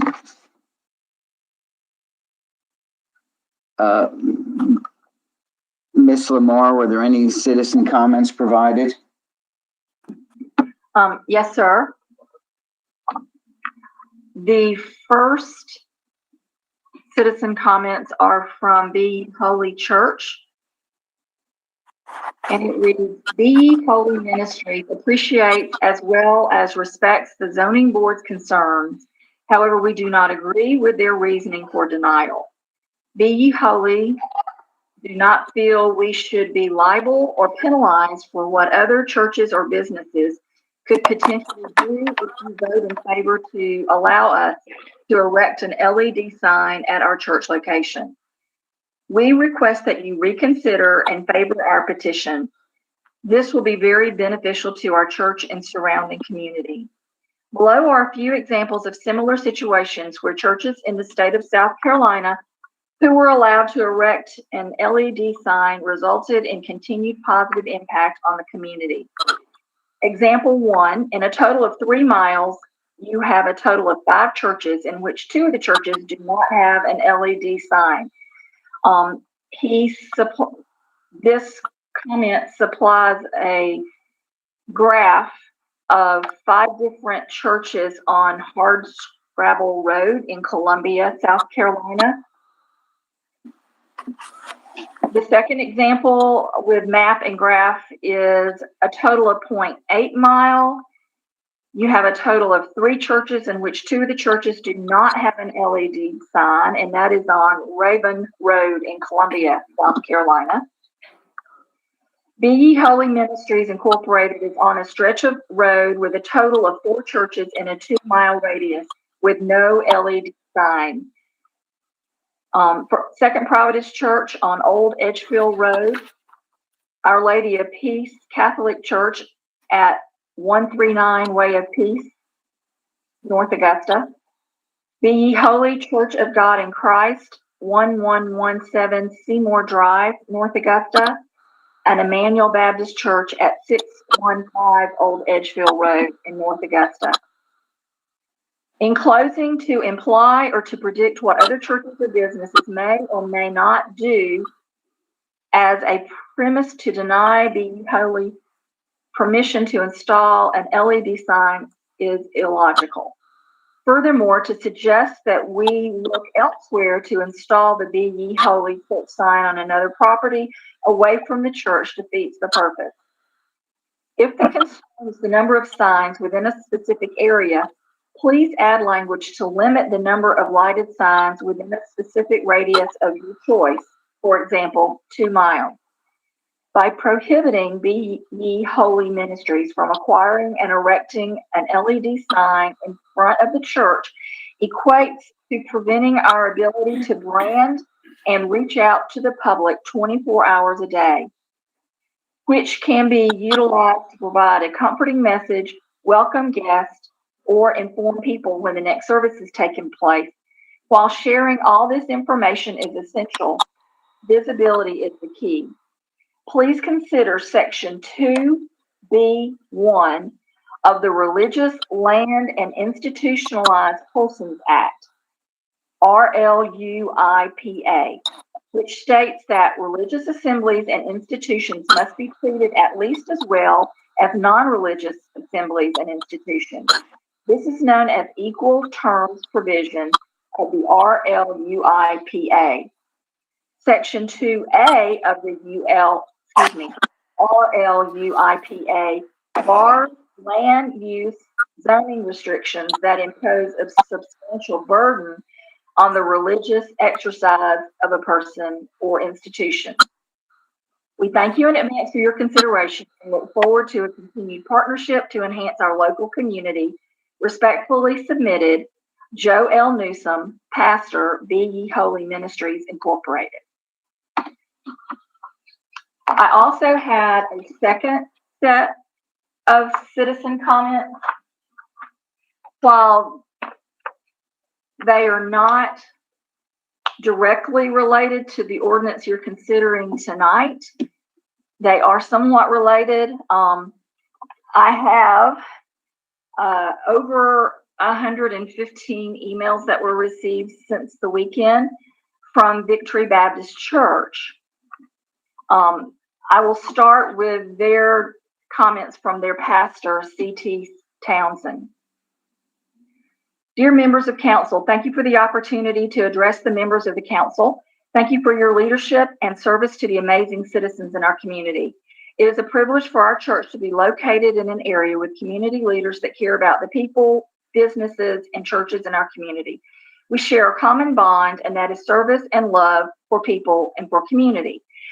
As the pastor of Victory Baptist Church, every day I'm amazed that God gives me the privilege to pastor in this great town. Our church has been praying for you and all the leaders in the CSRA. We, like you, have faced circumstances that have caused us all to prayerfully seek guidance and wisdom. Victory Baptist Church is a place where all people are welcome. This ministry reaches far into the community to offer help spiritually and physically. With our 45-year history serving the people of the CSRA, we want to continue directing everyone to come to be a part of what God is doing at Victory Baptist Church. Therefore, the need for proper signage is very important to us. We would like to request the opportunity to have Victory Baptist Church digital sign to replace our current sign that is not adequately visible. This sign would encourage more people to attend services and events here at the church in the city of North Augusta. This would encourage participation in our church events as people visit North Augusta and more support of local businesses as well. As the pastor of the great congregation of Victory Baptist Church, please consider this request for approval of the digital sign and allow our church the opportunity to support not only the church, but the community as a whole. This sign is a vital part of our plans for continued growth. If I can do anything for you or our church can be a blessing in any area, we would be honored to do so. If you have any questions or need further information, please contact me. In his service, Pastor C.T. Townsend. Many of these other 114 emails offer similar sentiments. I was just going to read a couple of more. As a resident of the Rapids neighborhood, I have no problem with the digital sign on Martintown Road. Would expect the size of the sign to be monitored by city for appropriateness. The church reaches a great number of people in North Augusta and many areas of the CSRA. The signage would be helpful to identify location as well as keep public advised of events. Thank you for your consideration, Nikki A. Rant. And then one final. Good afternoon. I'm writing to ask that an exception to the norm be allowed. Victory Baptist Church has been my home church since 1999. I'm fortunate to have family and friends here to visit my church on Sunday morning. The problem is them finding it. While we are the biggest church in terms of members in that area, we are not the easiest to find. The sign that has been there for years is small and in that area where traffic moves up and down the road pretty quick. It is difficult to spot the church unless you're able to drive slowly when you haven't been there before, and slowly is not recommended on Martintown. A new sign would be a blessing in so many ways, so let's do it. Please encourage the exception. Thank you for your consideration. God bless. Andrea Skywork. All of these comments, as well as all the ones that have been read tonight, will be provided in the minutes. And council, since there were so many offered by Victory Baptist Church, I will also send these to you separately to be considered. Thank you. I appreciate the willingness to read some as a summary of what the thoughts were. And council, it's my guess, supposition that there was some confusion in exactly which what the resolution dealt with. If I think I'm pretty aware that Victory Baptist went before the Board of Zoning Appeals, and their request for a variance was tabled, as I understand it, depending upon what the outcome of our discussion tonight may be. But since they provided them, we felt it appropriate to read at least a sampling of them. So, having said that, council, do you have any comments on the? Yes, I would like to make one comment. This is not the first time we've had churches come before us about signs. Now, I know this is your LED, your digital signs is different, but I know Fairview Presbyterian, we went through a lot of discussion several years ago, about their sign, people not being able to find the church and things like this. I'm gonna vote for this, because I think if we allow other businesses to have these, then we need to let the churches as well.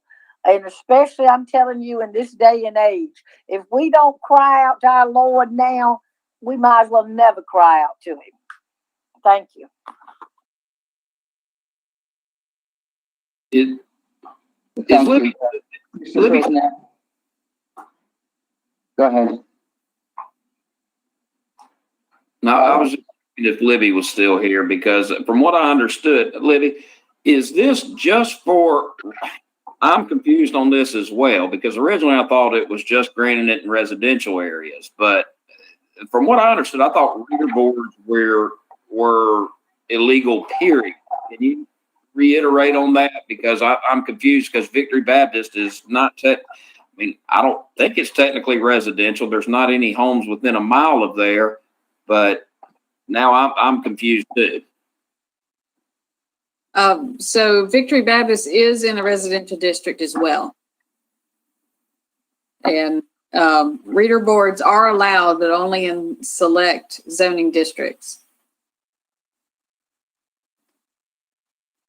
So if we pass this, then that means pretty much any church up and down Martintown Road, George Avenue, on the back of Jackson Avenue, anywhere down West Avenue, we can have reader boards anywhere. From what I'm considering, because downtown mainly is residential.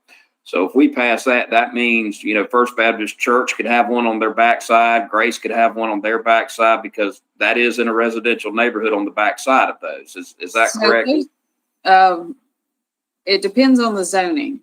So we do have several properties that may appear to be residential but are not. And we have several properties that appear to be commercial and are not. The stuff downtown, that is under the downtown zoning. And they are allowed in some areas in downtown as well. Now we still have the Neighborhood Preservation Overlay District, and they would not be allowed in the Neighborhood Preservation Overlay District. But Is Victory Baptist in the Neighborhood Preservation Overlay District? no. Thank you. And now this doesn't just apply to churches. This is any business that's in a residential district, whether it be on George Avenue, Martintown Road. As long as there's not some other reason like the Neighborhood Preservation Overlay that would prohibit reader board signs, yes, this would apply to every non-residential use in a residential district as it's currently written. All right. So I just want the rest of y'all to think about this. I mean, that's kind of opening a can of worms. I understand the need for churches, and, I would love to support our churches.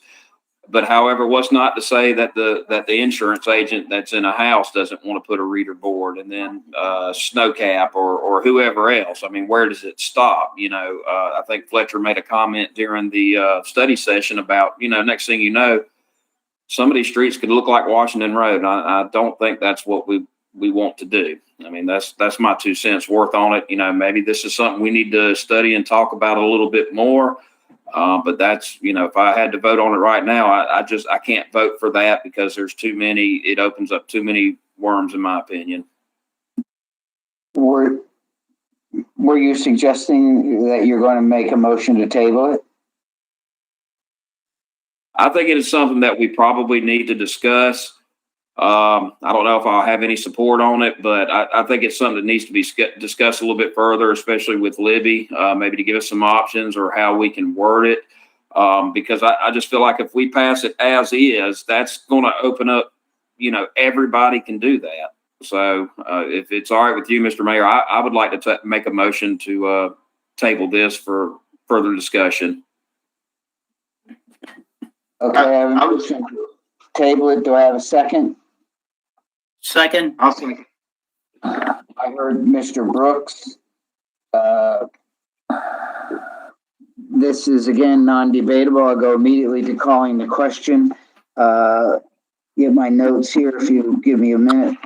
Mr. Brooks, the motion on the floor now is to table ordinance number 2020-18, titled Amending Article 13 Signs of the North Augusta Development Code, Chapter 18 of the City of North Augusta, South Carolina Code of Ordinances. Mr. Brooks, Yes, table. Ms. Carpenter, Yes. Mr. Dickert, No. Mr. McGee, Yes.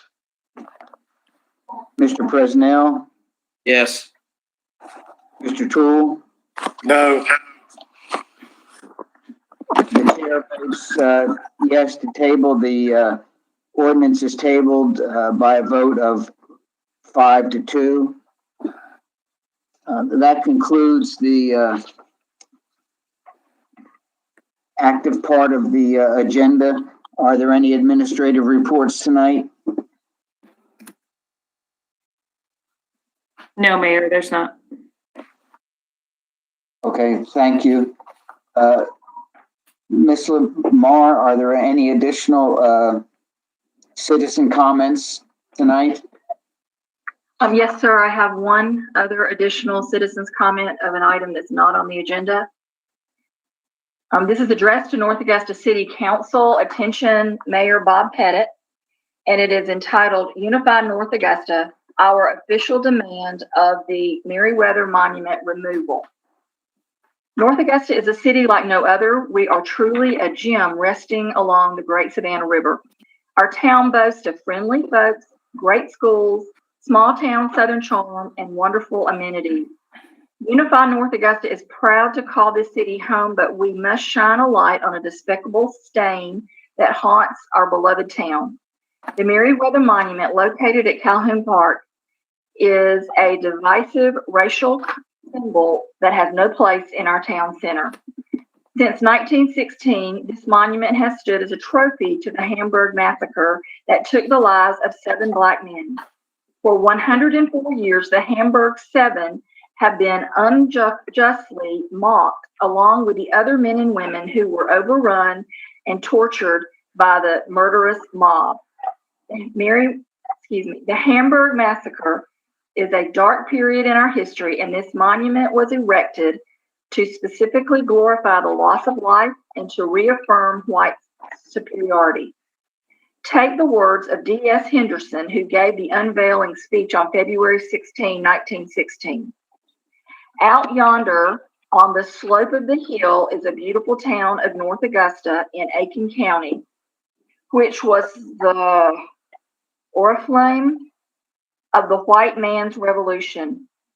We are to unveil today a monument erected by the General Assembly of the state and admiring friends to the memory of one who shed the first blood that started that revolution of 1876, which redeemed the Palmetto State from the yoke of the African and the stranger, and which established beyond question that this is white man's country to be ruled by white men forever, end quote. To add further shame, the South Carolina General Assembly contributed funds along with private donations to erect this monument to white supremacy. One of those men being Ben Tillman, a participant in the massacre, whose memory is being purged from the great campus of Clemson University for his contributions to the Red Shirts, a white supremacist terrorist organization that murdered countless African Americans in South Carolina.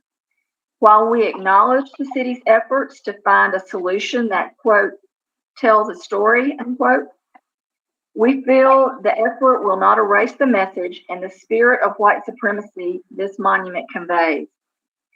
We implore the city to take the money they propose to spend on markers and a new sculpture next to the monument and use it instead to build up the African American Historical District near First Providence Church. That is where the African American community of Hamburg, Carsville made a life for themselves during Reconstruction. I want to leave you with your own words. Quote, a recommendation to remove the obelisk was seriously considered in light of the message conveyed by the text. There are several reasons for removing it, all somewhat related. There is a real belief that young African American children should not have to face the reality of reading that their value and worth would have once been considered inferior. There are also strong feelings that the present day values and beliefs of North Augustans are so far removed from those expressed on the list that it is contradictory to them that prominently displayed in the heart of the city. The monument, its inscription, and the direct correlation of the events in Hamburg have been the focus of a number of negative internet blogs, articles, and social media discussions, end quote. Listen to your citizens, set examples, an example for your children, pave the way for a new North Augusta. Think about what this says about our town. Let's work together toward an inclusive, beloved community. Take it down. Sincerely, Unify North Augusta. Okay, thank you. I feel there's one correction that needs to be made. I believe I heard it correctly, and I just want council to know that the words that were quoted in terms of a recommendation to remove the obelisk was seriously considered. That was words taken directly from the report that I provided you well over a year ago now, I believe. So they're not your words. They're my words, just for clarification purposes. Are there any other comments tonight, Ms. Lamar, from others? No, sir, that concludes citizen comments. Okay, thank you very much. Council, are there any comments you have to make?